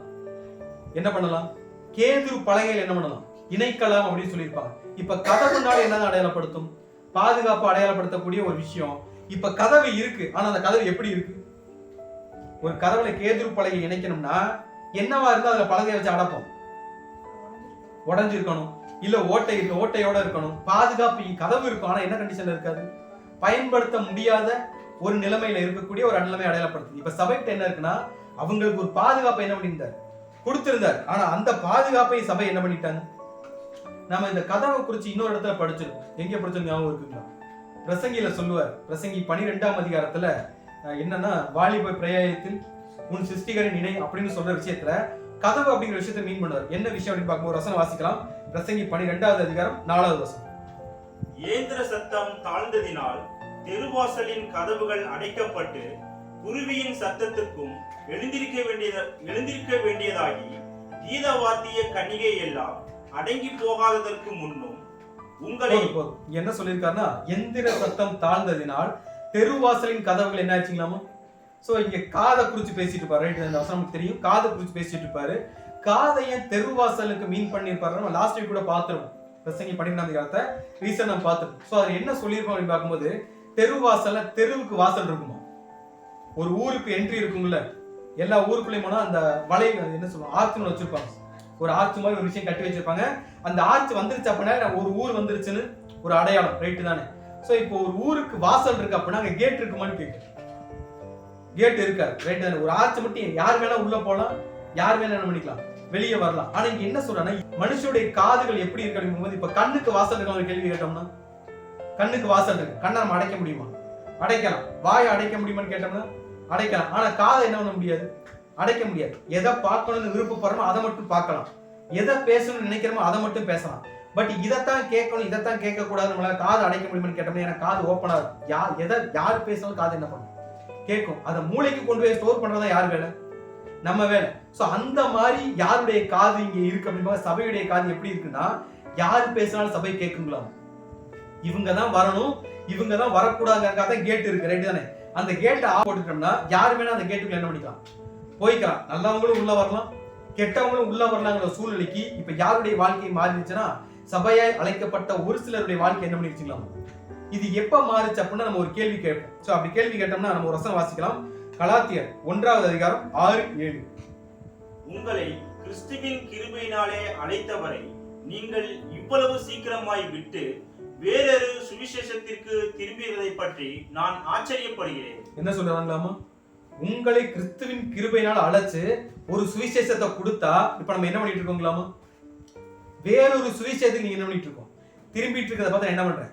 சோ இப்ப சபை என்ன ஆயிடுச்சு அப்படின்னா, தேவனுடைய சத்தியத்துக்கு மட்டும் செவி கொடுக்காம எல்லா காரியங்களுக்கும், எல்லா காரியம்னா இந்த நியாய தர்மம்னா 2 நியாய தர்மம் இருக்கு. உலகத்துக்குள்ள ஒரு நியாய தர்மம் இருக்கு, சத்தியத்துக்குன்னு ஒரு நியாய தர்மம் இருக்கு. இப்ப சபை என்ன பண்ணுவோம்னா, உலகத்தோட நியாய தர்மத்துக்கும் என்ன பண்ணுவாங்க, சபைனா சபையை அழைக்கப்பட்டவர்கள், முழுமையா சபையா மாறினவங்க கிடையாது. சோ சபையா அழைக்கப்பட்ட ஜனங்கள் இப்ப 2 நியாயத்துக்கு என்ன பண்ண ஆரம்பிச்சிருவாங்க, செவி சாய்க்க, சத்தியத்துக்கு செவி கொடுக்க ஆரம்பிச்சிருவாங்க. அதே நேரத்துல உலகத்தோட நியாய தர்மத்துக்கு என்ன பண்ணுவாங்க, கீழ்ப்படி ஆரம்பிச்ச மாதிரி ஒரு நிலைக்குள்ள சபை போயிடுவாங்க. அப்படி போயிட்டா அதுல 7ஆம் வசனம் வாசிக்கும் போது, வேறொரு சுவிசேஷம் இல்லையே, சிலர் உங்களை கலகப்படுத்தி கிறிஸ்துவுடைய சுவிசேஷத்தை புரட்ட மனதாய் இருக்கிறார்களே அல்லாமல் வேற இல்லைன்றார். ஏன்னா சுவிசேஷம் அப்படிங்கிறது என்னதான், ஒண்ணுதான். உலகத்துக்கும் கீழ்ப்படிஞ்சு சபைக்கும் நம்மளால என்ன முடியாது. 7ஆம் சபையை குறித்து வெளிப்படுத்தல சொல்லியிருப்பார், நீங்க எப்படி இருக்கிறீங்களாமா, குளிராவும் இல்ல, அதே நேரத்துல அனலாவும் இல்ல அப்படின்னோம்னா, இப்ப நம்ம 2 மனநிலையில இருக்கோம். ஒண்ணு உலகத்துக்கும் நம்ம நல்லவங்களா இருக்கணும், அதே மாதிரி சத்தியத்துக்கும் என்னவா இருக்கணும், நல்லவங்களா இருக்கணும். அப்படிங்கிற நிலைமைக்குள்ள யார் வாழக்கூடாது, யார் வாழக்கூடாது. சத்தியத்துக்கு நம்மள ஒப்பு கொடுத்துட்டோம் அப்படின்னா அதுக்கு மட்டும் தான் யார் கீழ்ப்படியணும். சோ என்னைக்கு இந்த கதவை நம்ம கரெக்டா அடைச்சு சாத்தி வைக்காம இருக்கிறோமோ அன்னைக்கு இந்த வீடு எப்படிப்பட்ட வீடா மாறிடும்னா, நம்ம எரேமியால ஒரு விஷயம் படிச்சிடும். எரேமியா 13ஆம் அதிகாரம் 10ஆம் வசனம் வாசிக்கலாம். என் வார்த்தைகளை கேட்க மாட்டோம் என்று மறுத்து தங்கள் இருதயத்தின் கடினத்தின்படி நடந்து அந்நிய தேவர்களை சேவிக்கவும் அவைகளை பணிந்து கொள்ளவும் அவைகளை பின்பற்றுகிற இந்த பொல்லாத ஜனங்கள் ஒன்றுக்கும் உதவாமற் போன இந்த கச்சையை போலாவார்கள் என்று கர்த்தர் சொல்லுகிறார். சோ இந்த வசனத்தை நம்ம முன்னாடியே படிச்சிருப்போம். எரேமியாவின் கச்சை அப்படிங்கிற சப்ஜெக்ட்ல நம்ம பார்த்திருப்போம். சோ அந்த கச்சை எப்படி எதுக்குமே உதவாம ஒரு ஒரு இத்து போன நிலைமைக்குள்ள போயிருச்சோ, அதே மாதிரி தேவனுடைய கற்பனையை விட்டு விலகிறவங்க, வாசலும் இல்லாம வேலியும் இல்லாம கதவும் இல்லாம தங்களுடைய மதில்களை பாதுகாக்காம இருக்கும் நிலைமை என்னன்னா, ஒன்றுக்கும் உதவாத கச்சையை போல ஆயிவாங்க. அவங்களை திருப்பி என்ன பண்ண முடியாதுங்களா, திருப்பி கட்டில என்ன பண்ண முடியாது அப்படிங்கிற இடத்துல யாரு போயிருவாங்கன்னா அவங்க போயிருவாங்க அப்படின்னு யார் இங்க சொல்லிட்டு இருக்கிறதுனா சபை சொல்லிட்டு இருக்கிறாங்க. சோ இப்ப அவங்களோட ஒரு மதில் இருந்துச்சுன்னா அது மேல நம்ம என்ன கட்டலாம், ஒரு வெள்ளி கோட்டையை கட்டலாம். அப்படி இல்ல அவங்களோட கதவு இருந்துச்சுன்னா அதுல எதை இணைக்கலாம், கேதுரு பலகை. கேதுரு பலகைன்னா நம்ம கேதுரை குறித்து முதலே படிச்சிருக்கோம். ஒரு பசுமையான ஒரு மரம், அதே நேரத்துல எவர் லாஸ்டிங் ட்ரீன்னு சொல்லுவாங்க. ரொம்ப நாளைக்கு உயிர் வாழக்கூடிய ஒரு ட்ரீ தான் என்னன்னா இந்த கேதுரு. அழியாமை, அந்த மரத்துல கரையா அடிக்கிறதோ இல்ல இத்து போற ப்ராசஸோ என்ன தேக்கு மாதிரி, நமக்கு தேக்கு மாதிரி அப்படி புரிஞ்சுக்கலாங்களா. ஸோ அந்த மாதிரி ஒரு மரம். ஸோ எவர்லாஸ்டிங்னாலே நித்திய ஜீவனை அடையாளப்படுத்தக்கூடிய ஒரு விஷயமா இருக்கு. ஸோ சபைக்கு நித்திய ஜீவனை கொடுக்கறதுக்காக சபை மற்ற ஜனங்களுக்கு, மிச்சம் இருக்கக்கூடிய ஜனங்களுக்கு ஒரு ஜீவனை கொடுக்கக்கூடிய ப்ராசஸ்க்காக யார் பிரயாசப்பட்டு இருக்கிறது அல்லது யார் விண்ணப்பம் பண்ணிட்டு இருக்கிறதுனா சபை என்ன பண்ணிட்டு இருக்காங்க, பிரயாசப்பட்டு இருக்கிறாங்க அப்படிங்கிறத நம்ம புரிஞ்சுக்கலாம். இதை சரி செய்யணும். எதை சரி செய்யணும்? மதில் இடிஞ்சு போச்சு, இந்த மதில் என்ன பண்ணி ஆகணும், மறுபடியும் ரீபில்ட் பண்ணி ஆகணும். அதே மாதிரி ஒரு கதவு என்ன ஆயிருச்சு, டேமேஜ் ஆயிடுச்சு, இதுல கேதுரு பலகை வச்சு என்ன பண்ணி ஆகணும், இணைச்சிட்டோம் அப்படின்னோம்னா இவங்க என்னவா மாறிடுவாங்கன்னா தேவனுக்கு பிரியமான ஒரு ஜனங்களா மாறிடுவாங்க. அந்த ப்ராசஸ் நம்ம என்ன பண்ணலாம், செய்யலாம். அப்படிங்கிற மாதிரி சபை ஒரு விஷயத்தை என்ன பண்றாங்க, முன்வைக்கிறாங்க. ஸோ அதுக்கு ரிசல்ட் என்ன அப்படின்னு பார்க்கும்போது, இது இடிஞ்சு போன மதில கட்டுறதுனா சாதாரண விஷயம், ஒரு மிகப்பெரிய பாடுகளுக்குள்ள என்ன போயாலும் அந்த ஒரு ப்ராசஸ் போயாலும். ஸோ அந்த ப்ராசஸுக்கு கிடைக்கக்கூடிய பதில் என்ன அப்படின்னு பார்க்கும்போது, இதை சரி செஞ்சுட்டா அப்படின்னா இதுக்கு கிடைக்கக்கூடிய தீர்வு என்ன அப்படின்னு பார்க்கும்போது வெளிப்படுத்தல் 19வது அதிகாரம் 9வது வசனம். பின்னும் அவன் என்னை நோக்கி, ஆட்டுக்குட்டியானவரின் கல்யாண விருந்துக்கு அழைக்கப்பட்டவர்கள் பாக்கியவான்கள் என்று எழுது என்றார். மேலும் இவைகள் தேவனுடைய சத்தியமான வசனங்கள் என்று என்னுடனே சொன்னான். சோ என்னைக்கு இந்த மதில் சுவர் மறுபடியும் ரீபில்ட் பண்ணப்படுதோ, இல்ல அந்த கதவுகள்ல அந்த கதவுகள்ல கேதுரு பலகைகள் இணைக்கப்படுதோ, அன்னைக்கு இவங்களுக்கு கிடைக்கக்கூடிய ப்ராஃபிட் என்ன அப்படின்னு போகுது. பின்னும் அவன் என்னை நோக்கி, ஆட்டுக்குட்டியானவரின், யார் ஆட்டுக்குட்டியானவர்? ஆண்டவராகிய இயேசு கிறிஸ்து. அவருடைய கல்யாண விருந்துக்குன்னா கல்யாணத்துல கூட உட்கார்ந்து இருக்க போற கேரக்டர் யார்? சபை, மணவாட்டி. அந்த கல்யாண விருந்துக்கு, கல்யாணத்துக்கு கிடையாது, கல்யாணத்துல நடக்க போற விருந்துக்கு அழைக்கப்பட்டவர்கள் யார் அப்படின்னு பார்த்தோம்னா, சோ அங்க 2 பேர் இருக்காங்க. சபை இருக்கும், அதுக்கடுத்து கிறிஸ்து இருப்பாரு. அதுக்குள்ள வரக்கூடிய இன்னொரு கேட்டகரி பீப்புள்ஸ் தான் இங்க யார் பேசிட்டு இருக்காங்க, இங்க சபை பேசிட்டு இருக்காங்க. சோ இவங்க விருந்துக்கு வரணும் அப்படின்னு பார்த்தோம்னா இவங்களுக்கு பரிமாறணும். என்ன பரிமாறணும்? தேவ வசனங்கள் இல்ல சத்திய வசனங்களை இவங்களுக்கு அதிகமா பரிமாறினா இவங்க எதுக்குள்ள வந்துருவாங்க? உம்முடைய திட்டத்துக்குள்ள அல்லது மீட்பின் திட்டத்துக்குள்ள யார் வந்துருவாங்க? இவங்க வந்துருவாங்க. அப்படிங்கிறத ரூபகாரமா இல்ல ரோமை மாதிரி சொல்லக்கூடிய ஒரு விஷயம் தான் என்னன்னா, அந்த ஒரு விஷயம் என்னைக்கு இந்த ஒரு ரட்சிப்புல வர்றாங்களோ அன்னைக்கு அந்த கதவு என்னவாயிருக்கலாமோ, கேதுரு பலகைகளை என்ன பண்ணிடுவாங்க, அடைச்சு வச்சிருவாங்க. அப்படி கேதுரு பலகைகளை அடைச்சு வச்சுட்டாலே அவர்களுக்கும் ஒரு நித்திய ஜீவன் அல்லது ஒரு மீட்பின் திட்டம் யாருக்கு அங்க கிடைச்சிடும்? யாருக்கு அங்க கிடைச்சிடும்? அவங்களுக்கு அந்த கிடைச்சிடும். சோ சபை உயிர் தெழுந்ததுக்கு அப்புறம் அல்லது மகிமை அடைந்ததுக்கு அப்புறம் தங்களுடைய ஜீவனை பற்றி கூட கவலைப்படாம இப்ப யாருக்காக பிரயாசப்பட ஆரம்பிச்சிருவாங்க? யாருக்கு பிரயாசப்பட ஆரம்பிச்சிருவாங்க? அவங்களுக்கு அடுத்து இருக்கக்கூடிய ஒரு கேட்டகரிக்காக விண்ணப்பம் பண்ணக்கூடிய ஒரு இடத்துக்கு யாரு போயிடுவாங்க? சபை என்ன பண்ணிடுவாங்க? போயிடுவாங்க. ஏன் இந்த நிலை? சோ இந்த மாதிரி சபை பிரயாசப்பட்டு ரெக்வஸ்ட் பண்ணக்கூடிய இடத்துல இருக்கக்கூடிய அந்த ஒரு செகண்ட் கேட்டகரி பீப்புள் யார் அப்படின்னு பார்த்தோம்னா அவங்க தான் இந்த சிறிய சகோதரி. இப்ப நம்ம ஒரு கேள்வி கேட்கலாம். மதில் இருந்துச்சு, இருந்த மதில் என்ன ஆயிடுச்சு? இடிஞ்சு போச்சு. கதவு இருந்துச்சு, இருந்த கதவு என்ன ஆயிடுச்சு? உடைஞ்சு ஒரு பாதுகாப்பே இல்லாத நிலைமையில இருக்கக்கூடிய பீப்புள் யாருன்னு ஒரு கேள்வி கேட்டோம்னா, இல்ல இந்த கல்யாண விருந்துக்கு அழைக்கப்பட்டவர்கள் யார் அப்படின்னு நமக்கு நல்லாவே தெரியும். திரள் கூட்டத்தை அடையாளப்படுத்தக்கூடிய ஒரு விஷயமா இருக்கு. இது ஒரு ஆர்டர் தான். ஃபர்ஸ்ட் தலை செலக்ட் ஆகணும், அதுக்கடுத்து சரீரம் என்ன ஆகணும், செலக்ஷனுக்குள்ள போகணும். செலக்ஷனுக்கு அடுத்து யார் வர்றதுன்னா திரள் கூட்டம் வரும். நம்ம இது பார்த்துருக்கோம், சார்ட் ஆஃப் ஏஜஸ் பார்த்துருக்கோம். ஸோ ஃபர்ஸ்ட் கிறிஸ்து, அதுக்கடுத்து சபை, அதுக்கடுத்து யார் இருப்பாங்க? திரள் கூட்டம். ஸோ திரள் கூட்டமும் ரட்சிப்புக்குள்ள வரணுங்கிறதுக்காக விண்ணப்பம் பண்ணக்கூடிய ஒரு நிலைமை தான் எந்த வசனம்னா இந்த 8ஆம் வசனமும் 9ஆம் வசனம். இல்ல கிறிஸ்துடைய எதிர்பார்ப்புமே கூட என்னவாதான் இருக்கு. ஸோ அவர்களும் ரட்சிப்புக்குள்ள என்ன பண்ணி ஆகணும்? ஒருவனும் கெட்டு போகாமல் எல்லோரும் நித்திய ஜீவனை அடையும் பொருட்டாகன்னு சொல்லிட்டு ஸோ அவங்களுக்கான ரட்சிப்புக்காகவும் பிரயாசப்படக்கூடிய நிலைமை தான் இங்க எது அடையாளப்படுத்துது அப்படின்னு இந்த ஒரு விஷயம் நம்ம அடையாளப்படுத்துது அப்படின்னு பார்க்கணும். ஸோ அந்த 8ஆம் வசனத்தில் என்ன சொல்ற அப்படின்னு பார்க்கும்போது, நமக்கு ஒரு சிறிய யார் இருக்கிறதுங்களா? ஸோ நமக்கு ஒரு சிறிய சகோதரி உண்டு. அந்த சகோதரி எப்படி இருக்கிறாங்கன்னா, அவளுக்கு என்ன கிடையாது? ஸ்தனங்கள் என்ன இல்லைங்களாம். ஸோ அவளுக்கு ஸ்தனங்கள் இல்லை. ஸோ நம்முடைய சகோதரியை கேட்கும் நாளிலே அவளுக்கு என்னத்தை நம்ம செய்வோம் அப்படின்னு ஒரு பரிதவிச்சு கேட்கக்கூடிய ஒரு நிலைமையை அடையாளப்படுத்தக்கூடிய ஒரு விஷயமா இருக்கு. ஸோ இந்த விஷயங்கள் எதை அடையாளப்படுத்தும் அப்படின்னு நம்ம பார்த்தோம் அப்படின்னா, சிறிய சகோதரி யாருன்னா திரள் கூட்ட வகுப்பாரி அடையாளப்படுத்தும். ஸ்தனங்கள் எதை அடையாளப்படுத்தும்? ஸ்தனங்களை குறித்து நம்ம நிறைய பார்த்துட்டோம். ஸோ சபையை போஷிக்கக்கூடிய ஒரு நிலைமை. தனக்கு ஒரு குழந்தை இருந்துச்சுன்னா அந்த குழந்தைக்கு பாலூட்டி அந்த குழந்தைய ஜீவனுக்குள்ள கொண்டு வரக்கூடிய நிலைமை அடையாளப்படுத்தும்.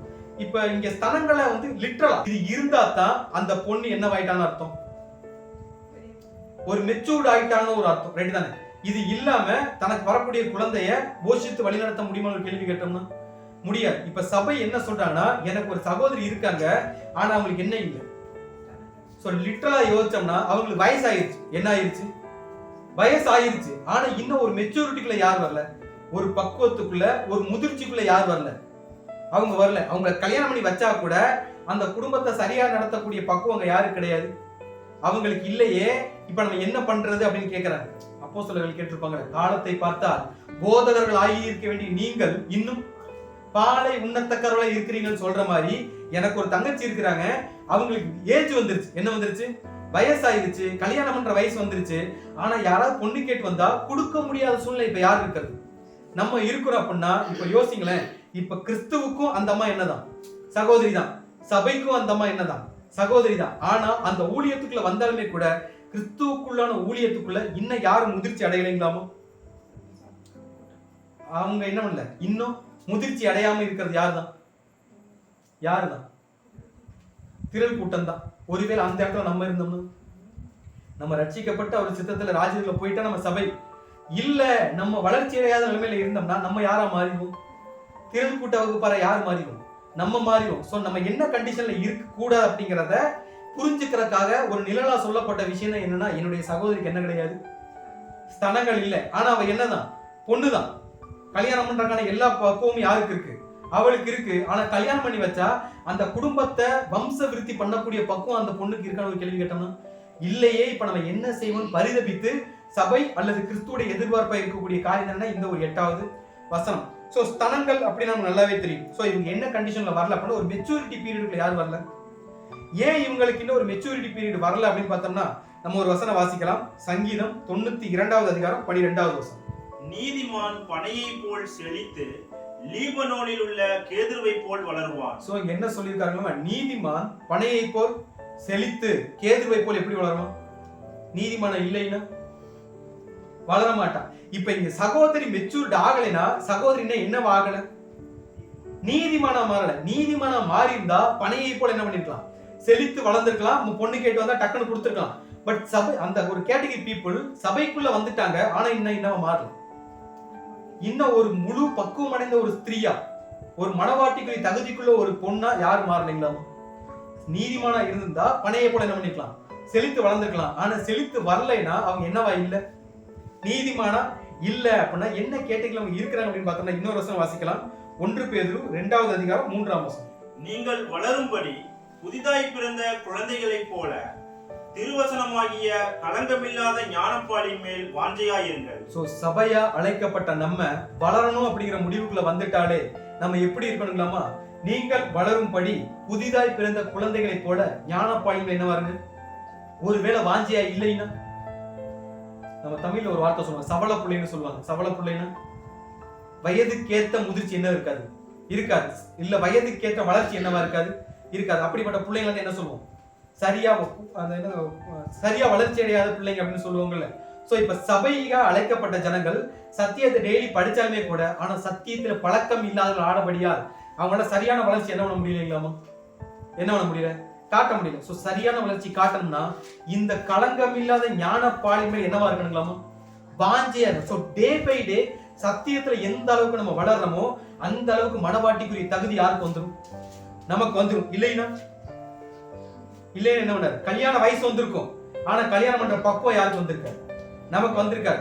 சோ அப்படி இருந்தோம்னா நம்ம கடைசி வரைக்கும் வயசுதான் ஆயிட்டு இருக்கக்கூடிய கிறிஸ்துடைய சரீரத்துல போய் இணைய முடியுமா ஒரு கேள்வி கேட்டோம்னா, டெய்லி பிரேயர் பண்ணலாம், ஆராதனை பண்ணலாம், என்ன வேணா பண்ணலாம். ஆனா ஆவிக்குரிய ஜீவியத்துல வளரல அப்படின்னம்னா நம்மளால கிறிஸ்துடைய சரீரத்துல போய் இணைய முடியுமா ஒரு கேள்வி கேட்டோம்னா முடியவே. சோ அதுக்கு செய்ய வேண்டிய விஷயம் என்னன்னா, நீதிமான் மாதிரி ஃபர்ஸ்ட் நம்ம இருக்கணும். அதுக்கும் முன்னாடி நம்ம செய்ய வேண்டிய விஷயம்னா, களங்கம் இல்லாத ஞானப்பாலின் மேல வாஞ்சையா இருந்து சத்தியத்தை அறியக்கூடிய அறிவுல நம்ம மென்மேலும் என்னைக்கு நம்ம வளர்றோமோ அன்னைக்கு தான் மனவாட்டியா நம்ம என்ன பண்ண முடியும், வளர்ந்து முடிக்க முடியும் அப்படிங்கிற நம்ம புரிஞ்சுக்கலாம். அப்படி முடிக்கிறவங்களுக்கு தான் அவர் என்ன கொடுக்குறாருன்னா நித்திய ஜீவன் என்ன, அந்த கேதுரு பலைகளை இணைச்சு பாதுகாப்பு இல்லாத நிலைமையில இருக்கிறவங்களுக்கு நம்மளுடைய ஜீவனை கொடுத்து என்ன கொடுக்குறாரு, ஒரு பாதுகாப்பை கொடுக்குற அப்படின்னு பாக்குறோம். ஏன் இந்த பாதுகாப்பை நம்ம கொடுக்குறான்னா, சபை இப்ப சொல்லக்கூடிய விஷயம் அப்படின்னு பார்க்கும்போது, எனக்கு அடுத்த ஒரு கேட்டகரி சகோதரி ஒருத்தங்க இருக்கிறாங்க, அவங்களுக்கு ஒரு ரட்சிப்பு வர்றதுக்கு நீங்க என்ன பண்ணுங்க, ஹெல்ப் பண்ணுங்க அப்படின்னு கல்யாணம் ஆனதுக்கு அப்புறம் தன் கணவன்கிட்ட கேட்கிற ஃபர்ஸ்ட் விஷயம் சொல்லுவோம்ல, இதை யாரெல்லாம் செஞ்சு கொடுத்தே தீரணும். சோ அந்த மனவாளன். சோ அதுக்கு சபை இன்னொரு சொல்லக்கூடிய ஒரு விட்னஸ் என்ன அப்படின்னு பார்க்கும்போது, அதுல அடுத்த வசனம் வாசிக்கலாம். உன்னத பாட்டு 8வது அதிகாரம் 10வது வசனம்.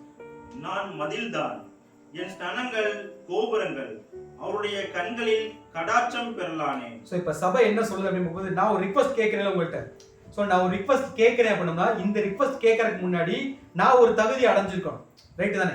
எந்த பொண்ணு போய் மணவாளன்ட்ட கேட்டால் மணவாளன் உதவி செய்வார்னு கேள்வி கேட்டோம்னா எப்படி புரிஞ்சுக்கலாம்? இப்போ ஒரு பொண்ணு போய் யாரோ ஒரு கணவர்கிட்ட ஒரு உதவி கேட்டா செய்யறதுக்கும், அந்த மனைவி கேட்கும் போது அந்த உதவி செய்யறதுக்கு என்ன இருக்கு? ஒரு வித்தியாசம். யாருக்கு ஃபர்ஸ்ட் ப்ரையாரிட்டி கொடுப்பாங்கன்னா, மனைவி கேட்கறத செஞ்சு கொடுக்கறத முதல் ப்ரையாரிட்டி கொடுப்பாங்க. ரைட் தானே? இப்போ அதுக்கு ஃபர்ஸ்ட் என்னவா இருக்குன்னா, அந்த சகோதரனுக்கு என்னவா மாறி இருக்கணும்? மனைவியா மாறி, மணவாளனுக்கு மணவாட்டியா மாறினா மட்டும்தான் அவங்க கேட்கறதுக்கான முழு உரிமை யாருக்கு இருக்கு? எடுத்துக்காட்டு எஸ்தர் புக் நம்ம படிச்சிருக்கோம். ஆகாஸ்வேரு தானே? ஸோ ஆகாஸ்வேரு ராஜா கிட்ட இவங்க போய் ஒரு உதவி கேட்கறாங்கன்னா, அந்த கேட்கக்கூடிய இடத்துல யார் இருக்கணும்? அந்த பொண்ணு இருக்கணும். ராஜாத்தி அப்படிங்கிற இடத்துல இருந்தா தான் ராஜா கிட்ட உதவி என்ன பண்ணலாம்? தைரியமா கேட்கலாம். ஆமான்னு என்ன பண்ணணும்? கொலை பண்ணணும் அப்படிங்கிற தைரியமா கேட்கக்கூடிய இடத்துக்கு யார் போய் ஆகணும்? யார் வேணா. இப்ப வேற ஒரு பொண்ணு போயிட்டு அந்த மனுஷனை கொல்லுங்கன்னு ராஜா ஒத்துக்குவாரு. ஸோ ஃபர்ஸ்ட் மணவாட்டிங்கிற தகுதியில நம்ம போனா மட்டும்தான் நம்ம கேட்கக்கூடிய விண்ணப்பங்கள் யார்கிட்ட போய் சேரும்னா ராஜா கிட்டே போய் சேரும். இப்ப சபை நான் அந்த இடத்துல வந்துட்டேன் அப்படிங்கறத எப்படி ப்ரூவ் பண்றாங்கன்னா, எனக்கு ஒரு சகோதரி இருக்கா, அவள்கிட்ட மதில் இடிஞ்சு போச்சுதான், அந்த அம்மாவுக்கு கதவு இல்லதான், அந்த அம்மாவுக்கு ஸ்தனங்கள் இல்லதான், ஆனா நான் எப்படி இருக்கிறேன் அப்படின்னு பார்த்தோம்னா, நான் மதில் தான். எனக்கு என்ன இருக்கு? நீங்க எனக்கு முன்னாடி மதிலா இருந்தீங்க, அந்த மதில நான் என்ன பண்ணல? பிரேக் பண்ணல. எனக்கு நான் அரண் மாதிரி என்ன பண்ணிட்டு இருக்கிறேன்? பாதுகாத்து வச்சிட்டு இருக்கிறேன். அதே மாதிரி என் ஸ்தனங்கள் என்னவா இருக்குங்களாமா? கோபுரங்கள் மாதிரி இருக்கு. யாரு வேணா வந்து இதுல இருந்து வரக்கூடிய அந்த சத்தியங்களை என்ன பண்ணிக்கலாம்? வாங்கி சாப்பிட்டு பலன் அடைஞ்சுக்கலாம் அப்படிங்கிற இடத்துல தான் நான் இருக்கிறேன். சோ அதனால அவருடைய கண்களில் நான் என்ன பெற்றேன்? கடாட்சம் தான். திருவழித்தில் இதை படிச்சோம்னா எப்படி இருக்கும்னா, அவர் நிமித்தம் நான் சந்தோஷம் அடைஞ்சேன், அல்லது என் நிமித்தம் அவர் என்ன பண்ணியிருக்காரு? சந்தோஷம் அடைஞ்சேன். கிறிஸ்துவுக்கு நான் மகிழ்ச்சியை கொடுத்திருக்கேன், அதே நேரத்தில் அவரிடத்துல இருந்து இரக்கத்தை நான் என்ன பண்ணியிருக்கேன்? பெறதுக்கான தகுதி எனக்கு இருக்கு அப்படிங்கிற மாதிரி கேட்கிறாங்க. சோ என்ன சொல்ல வரேன்னு, நீங்க ஒரு டெஸ்ட் வச்சீங்க, அந்த டெஸ்ட்ல என்ன பண்ணிட்டேன்? நான் பாஸ் ஆயிட்டேன். இப்ப எனக்கு கிஃப்டா என்ன கொடுங்க? என்னுடைய சகோதரி ரட்சிப்புல என்ன பண்ணுங்க? கொண்டு வாங்கன்னு கேட்கிற மாதிரியான ஒரு விஷயத்தை தான் இங்க யார் பேசிட்டு இருக்கிறது? சபை. என்னுடைய ஓட்டத்தை நான் என்ன பண்ணிட்டேன்? ஓடி முடிச்சுட்டேன். இப்ப இன்னொரு கேட்டகரி பீப்புள்ஸும் அவங்களும் யாரு தான்? உங்களுடைய ராஜ்யத்துக்காக ஓடி வந்தவங்க தான். பட் ஒரு சில சரீர பலவீனங்கள் அங்க விழுந்து போயிட்டாங்க. பட் அவங்களே என்ன பண்ணி ஆகணும்? நம்ம ரீபில் பண்ணி ஆகணும், நீங்க ஹெல்ப் பண்ணுங்க அப்படின்னு கேட்கிற மாதிரியான ஒரு தோரணை தான். என்ன தோரணை அப்படின்னு பார்த்தோம்னா இந்த ஒரு விஷயம். சபை இதை இங்கதான் கேட்கறான்னு ஒரு கேள்வி கேட்டோம்னா, இப்ப வந்து சபை வந்து மகிமை அடைந்த நிலைமைக்குள்ள போயிட்டாங்க. சபைக்கு இந்த ஆசை இங்கதான் இருக்குதான்னு ஒரு கேள்வி கேட்டோம்னா, முன்னாடி இருந்தே இருந்துச்சு. எங்க இருந்து அப்படின்னு பார்த்தோம்னா, நம்ம இதுக்கு முன்னாடி இதே அதிகாரத்துல நம்ம படிச்சுக்கோம். உன்னத பாட்டுல எங்க? உன்னத பாட்டு 1வது அதிகாரம் 4வது வசனம். என்னை இழுத்துக் கொள்ளும், உமக்கு பின்னே ஓடி வருவோம். சோ என்ன சொல்லியிருக்காருங்களா? என்னை நீங்க என்ன பண்ணுங்க? இழுத்துக்கங்க, ஆனா உமக்கு பின்னாடி நாங்க என்ன பண்ணுவோம்? சோ சிங்குலர்ல பேசி ப்ளூரல்ல என்ன பண்ணிருப்பாங்க? முடிச்சிருப்பாங்க. நீங்க என்ன கூப்பிட்டுக்கங்க, உங்களுக்கு பின்னாடி நாங்க ஒரு பஞ்ச் ஆஃப் பீப்புள் என்ன பண்ணுவோம்? சோ இத ரிமைண்ட் பண்றாங்க சபை. இப்ப நான் என்ன ஆயிட்டேன்? நான் வந்து ராஜாத்தியா மாறிட்டேன். இப்ப அவங்களும் அந்த இடத்துக்கு தோழி வகுப்பார வர நீங்க என்ன பண்ணுங்க? உதவி செய்யுங்க, எனக்கு ஒரு விஷ் கொடுங்க அப்படிங்கிற மாதிரி ஒரு ரெக்வஸ்ட் மோட்ல கேட்கிற ஒரு விஷயம் தான் என்னதுன்னா இந்த ஒரு விஷயம். சோ சபை தன்னுடைய ஓட்டத்தை ஓடி முடிச்சா மட்டும்தான் அதுக்கு அடுத்து இருக்கக்கூடிய ஜனங்களுக்கு, அது உலக ஜனங்களா இருக்கட்டும், திரள் கூட்ட வகுப்பாரா இருக்கட்டும், இல்ல இஸ்ரேல் ஜனங்களா இருக்கட்டும், இவங்க எல்லாரும் மீட்பின் திட்டத்துக்குள்ள இல்ல ஒரு ரட்சிப்புக்குள்ள வரணும்னா அதுக்கு முன்னாடி தங்களுடைய ஓட்டத்தை யார் ஓடி முடிச்சாகணும்? சபை என்ன பண்ணி ஆகணும்? ஓடி முடிச்சாகணும். இந்த விஷ் வந்து சபைக்கு உலகத்துல இருக்கும்போது என்ன பண்ணி ஆகணும்? இருக்கணும். சுயநலத்துக்காக ஓடிட்டு இருக்க கூடாது. நான் ஓடுனா நான் ராஜாத்தி ஆயிடுவேன், நான் பரிபூர்ணம் ஆயிடுவேன், நான் ராஜ்யத்துக்குள்ள போயிடுற சிந்தனை மட்டும் நமக்கு என்ன பண்ணிடக்கூடாது. இங்க நான் செலக்ட் ஆனா தான், இப்ப டாக்டருக்கு படிக்கிறவங்க இருப்பாங்களே, டாக்டருக்கு படிக்கிறது சம்பாதிக்கிறதுக்கு மாத்திரம் அப்படின்னு கேள்வி கேட்டோம்னா, நான் டாக்டருக்கு படிச்சாதான் என் ஊர்ல இருக்கவங்களுக்கு என்ன பண்ண முடியும்? வைத்தியம் பார்க்க முடியும், அவங்களை குணப்படுத்த முடியும். அப்படிங்கிற சிந்தனையில தான் இங்க மனவாட்டி வைப்பார். ஓடி அந்த ஓட்டத்தை முடிச்சதுக்கு அப்புறம் அவங்க கேட்கக்கூடிய விஷயம் என்னன்னா, நமக்கு ஒரு சிறிய சகோதரி உண்டு. அந்த சகோதரி யார் தான்? நம்ம சகோதரி தான்.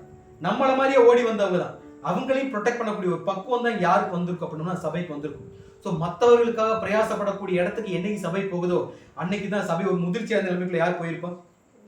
ஸோ எப்படி அப்படின்னு பார்க்கணும், இது சாத்தியமா? மற்றவங்களுக்காக நம்ம ஜெபம் பண்ண முடியும்னு கேள்வி கேட்டோம்னா, நம்ம யோவான்ல படிச்சிருப்போங்களா, 1 யோவான் 5வது அதிகாரம் 16வது வசனம். மரணத்துக்கு ஏதுவல்லாத பாவத்தை தன் சகோதரன் செய்ய ஒருவன் கண்டால் அவன் வேண்டுதல் செய்ய கடவன், அப்பொழுது அவனுக்கு ஜீவனை கொடுப்பார். யாருக்கென்றால் மரணத்துக்கு ஏதுவல்லாத பாவத்தை சோ செய்கிறவர்களுக்கு என்ன சொல்லிட்டார் அப்படின்னு பார்க்கும்போது, மரணத்திற்கு ஏதுவில்லாத ஒரு பாவத்தை ஒருத்தன் செஞ்சானா அவனுக்காக நீங்க என்ன பண்ணுங்க? நீங்க ஜெபம் பண்ணுங்க. நீங்க ஜெபம் பண்ணுனா அதை யார் கேட்பா? யார் கேட்பா? அவர் கேட்பார். காரணம் என்னன்னு, இப்ப என்ன மாறிட்டீங்க, ராஜாத்தியா மாறிட்டீங்க. சோ மரணத்திற்கு ஏதுவல்ல பாவத்தை தன் சகோதரன் யாரு, அவங்களும் யாருதான். சோ தன் சகோதரன் செய்ய ஒருவன் கண்டால் அவன் என்ன செய்யணுங்களாமா? வேண்டுதல் செய்ய கடவன், அப்பொழுது அவனுக்கு ஜீவனை யார் கொடுப்பார்? அவர் கொடுப்பார். அப்படின்னா இப்ப அந்த ஒரு வேலை யார் பண்ணிட்டு இருக்கிறது? நான் ராஜாத்தியா மாறிட்டேன், இங்க ஒரு ஜனங்களே பாவத்துக்குள்ள போயிட்டு இருக்காங்க. இஸ்தரமா பண்ண பிரேயர் தான். இஸ்ரேல் யூத ஜனங்கள் மொத்தமே அழிவுக்குள்ள போறதுக்கு ரெடி ஆயிட்டு இருக்காங்க. அவங்களை காப்பாத்துங்கன்னு பண்ணின பிரேயர் மாதிரி இப்ப ராஜாத்தியா அழைக்கப்பட்ட ஜனங்கள் இப்ப நம்ம இதுல படிச்சிருக்கோம். சோ உள்ளாக பூரண மகிமை உள்ளவன் சொல்லியிருப்பாங்களே. சோ அந்த சித்திரம் தையலாடை தரித்து வந்துட்டோம்னாலே மற்றவர்களுக்காக ஜெபம் பண்ணக்கூடிய பக்கம் யாருக்கு வந்திருக்கணும்? அப்படின்னா மற்றவங்க பண்ணக்கூடிய பாவங்களை எப்படி பார்க்க கூடாது? குற்றமா யார் பார்க்க கூடாது? நம்ம பார்க்க கூடாது. ஏதோ அவங்க எப்படி பண்றாங்க, ஒரு பலவீனத்துல செய்யறாங்க, அந்த பலவீனத்துல இருந்து அவங்களை காப்பாத்துறதுக்கு நான் என்ன பண்ணுவேன்? சோ ஒருவருடைய பாரத்தை ஒருவர் சுமந்து இப்படியே கிறிஸ்துவின் பிரமாணத்தை என்ன பண்ணுங்க. அப்படி என்னைக்கு மற்றவர்களுக்காக ஜெபம் பண்ணக்கூடிய பக்குவத்துக்கு நம்ம வரமோ, ஃபர்ஸ்ட் நம்ம புரிஞ்சுக்க வேண்டியது, அதுக்கு முன்னாடி நம்ம என்னவா மாறி இருக்கணும்? சபையா மாறி இருக்கணும். இன்னைக்கே உலகத்துல இருக்கும் போதே பரலோக ராஜ்யத்தின் சிந்தனை யார் தரிச்சிருக்கணும்? நம்ம தரிச்சு இன்னைக்கு அந்த ஒரு கெப்பாசிட்டில போயிட்டு அப்படின்னா நம்ம செய்யக்கூடிய ஜெபங்களை யார் கேட்பா? அவர் கேட்பார். அப்படி நம்ம பண்ணக்கூடிய ஜெபங்களுக்கு உலக ஜனங்களுக்கு அல்லது நமக்கு அடுத்த கேட்டகரி இருக்கக்கூடிய திரள் கூட்ட வகுப்பார் கிடைக்கக்கூடிய பெனிஃபிட் என்ன அப்படின்னு பார்த்தோம்னா, கடைசியா வசனம் வாசிக்கலாம். வெளிப்படுத்தல் 7வது அதிகாரம் 14வது வசனம். அது உமக்கே தெரியும் என்றேன். அப்பொழுது அவன், இவர்கள் மிகுந்த உபத்திரவத்தில் இருந்து வந்தவர்கள். எங்க இருந்து வந்தவங்களாமா? மிகுந்த. சோ அவங்க பாவம் பண்ணவங்க தான். ஆனா சபை பண்ணின பிரேயருக்காக அவங்களுக்கு ஒரு பனிஷ்மெண்ட், மறுபடியும் மதிலை இழுத்து கட்டணும்னாலே மதிலுக்கு ஒரு வழி என்னவா தான் இருக்கும். சோ அந்த வழியை அவங்க தாங்கிட்டாங்க. சோ அவங்க மிகுந்த உபத்திரத்து வந்தவர்கள். இவர்கள் தங்கள் அங்கிகளை ஆட்டுக்குட்டியானுடைய ரத்தத்திலே தோய்த்து அதுக்காக பிரேயர் பண்ணது யார் அப்படின்னு கேட்டோம்னா சபையுடைய விண்ணப்பம். ராஜாத்தியா மாறின உடனே சபை கேட்ட ஒரு விஷயம் என்னன்னா, இந்த ஜனங்கள் எல்லாம் பரிதவிச்சு கிடக்குறாங்க, இவங்களுக்கான என்ன பண்றேன், நான் வேண்டிக் கொள்கிறேன் அப்படின்னு அவங்க கேட்டுக்கிட்ட ஒரு விஷயோட அடிப்படையில அவங்களுக்கு கிடைத்த ரட்சிப்பு தான் என்னன்னா, ரத்தத்துல தோய்த்து வெளுத்து இப்ப யார்கிட்ட போயிட்டாங்க. சோ அப்படி போயிட்டாங்க அப்படின்னா அவங்களுக்கு கிடைக்கக்கூடிய பிரிவிலேஜ் என்ன அப்படின்னு பார்த்தோம்னா, அதிலே 16ஆம் வசனம் வாசிச்சோம்னா, இனி அவர்கள் பசி அடைவதும் இல்லை. இனி அவங்களுக்கு என்ன கிடையாது? பிரேயர் பண்ணது யாரு இவங்களுக்காக? சபை பிரேயர் பண்ணணும்னா முதல்ல அவங்க என்னவா மாறி இருக்கணும்? சபையா, கிறிஸ்துவுடைய சரீரமா, மணவாளனுக்குரிய மணவாட்டியா, ராஜாவுக்குரிய ராஜாத்தியா மாறி இருந்தா மட்டும்தான் இவங்களுக்கு பிரேயர் பண்றதுக்கான தகுதியே. சோ அந்த பிரேயர் கேட்கப்படணும். இந்த ஒரு இடத்துக்கு யார் போயிருக்கணும்? சோ அவங்க போயிருக்கணும். அந்த பிரேயர் கேட்கப்பட்டுச்சு அப்படின்னா இனி இந்த உலக ஜனங்கள் எப்படி இருப்பாங்க அப்படின்னு, இனி இவர்கள் பசி அடைவதும் இல்லை, இனி இவர்கள் தியாகம் அடைவதும் இல்லை, வெயிலாவது உஷ்ணமானது இவர்கள் மேல் என்ன பண்ணாங்க. சோ இந்த உலகத்துக்கு ஒரு மிகப்பெரிய ரட்சிப்பு வரணும்னா சபையுடைய விண்ணப்பம் ரொம்ப தெளிவா இருக்கணும். சுயநலத்தை சார்ந்ததா இருக்கக்கூடாது. எல்லாருடைய பாடுகளுக்காகவும் ஒரு பரிந்து பேசக்கூடிய ஒரு கெப்பாசிட்டி யாருக்கு வந்திருக்கணும்? இது யாருடைய வேலை? ஆக்சுவலா சபையுடைய வேலை அப்படிங்கிறத கிறிஸ்து பண்ணிட்டு இருக்க வேலை. இன்னைக்கு நமக்காக பரிந்து பேசுற யார் தான்? சோ நமக்கு மத்தியஸ்தரா இருந்து அவர் எப்படி பரிந்து பேசுறாரோ, அவருடைய சரீரத்துல நம்ம அங்கமா போயிட்டோம்னா அவரை மாதிரியா பின் வச்சுதான் யார் ஓடியாகும். சோ என்னைக்கு அந்த ஒரு தகுதி நமக்கு வருதோ அன்னைக்கு நமது நிமித்தம் உலக ஜனங்கள் என்ன வந்துருவாங்க. சோ இன்னைக்கு நம்ம எந்த இடத்துல இருக்கிறோங்கிறது யார் தான் புரிஞ்சுக்கணும். நம்ம சபையா இருந்தோம்னா நம்முடைய பிரேயரே நம்மளை காட்டி கொடுத்துரும். ரைட்டு தானே? நம்ம நமக்காக பிரேயர் பண்ணிட்டு இருக்கிறோம்னா நம்ம இன்னும் என்னவா மாறல. சோ உலக ஜனங்களுக்காக பிரேயர் பண்றது மட்டும் இல்லாம பிரயாசப்படக்கூடிய இடத்துக்கு யார் போயாகணும்? நம்ம போயணும். அன்னைக்கு போயிட்டோம்னா அன்னைக்கு நம்மளும் என்னவா மாறிடும். சோ ராஜகுமாரத்தி உள்ளாக பூரண அழகுள்ளவர் அப்படிங்கிற இடத்துல யாரு போயிடலாம். சோ அந்த இடத்துக்குள்ள போனதுக்கு அப்புறம் நமக்கு கிடைக்கக்கூடிய பிரிவிலேஜ் என்ன, இன்னும் இங்கே நடக்கக்கூடிய மாற்றங்கள் என்ன, சபை கிறிஸ்து மேலையும் கிறிஸ்து சபை மேலையும் காட்டக்கூடிய அன்பு என்ன அப்படிங்கிறத வரக்கூடிய வாரங்களை தொடர்ந்து நம்ம சிந்திக்கலாம். கேட்ட சத்தியங்களை தேவன் நமக்கு ஆசீர்வாதம் தருவாராக. ஆமென்.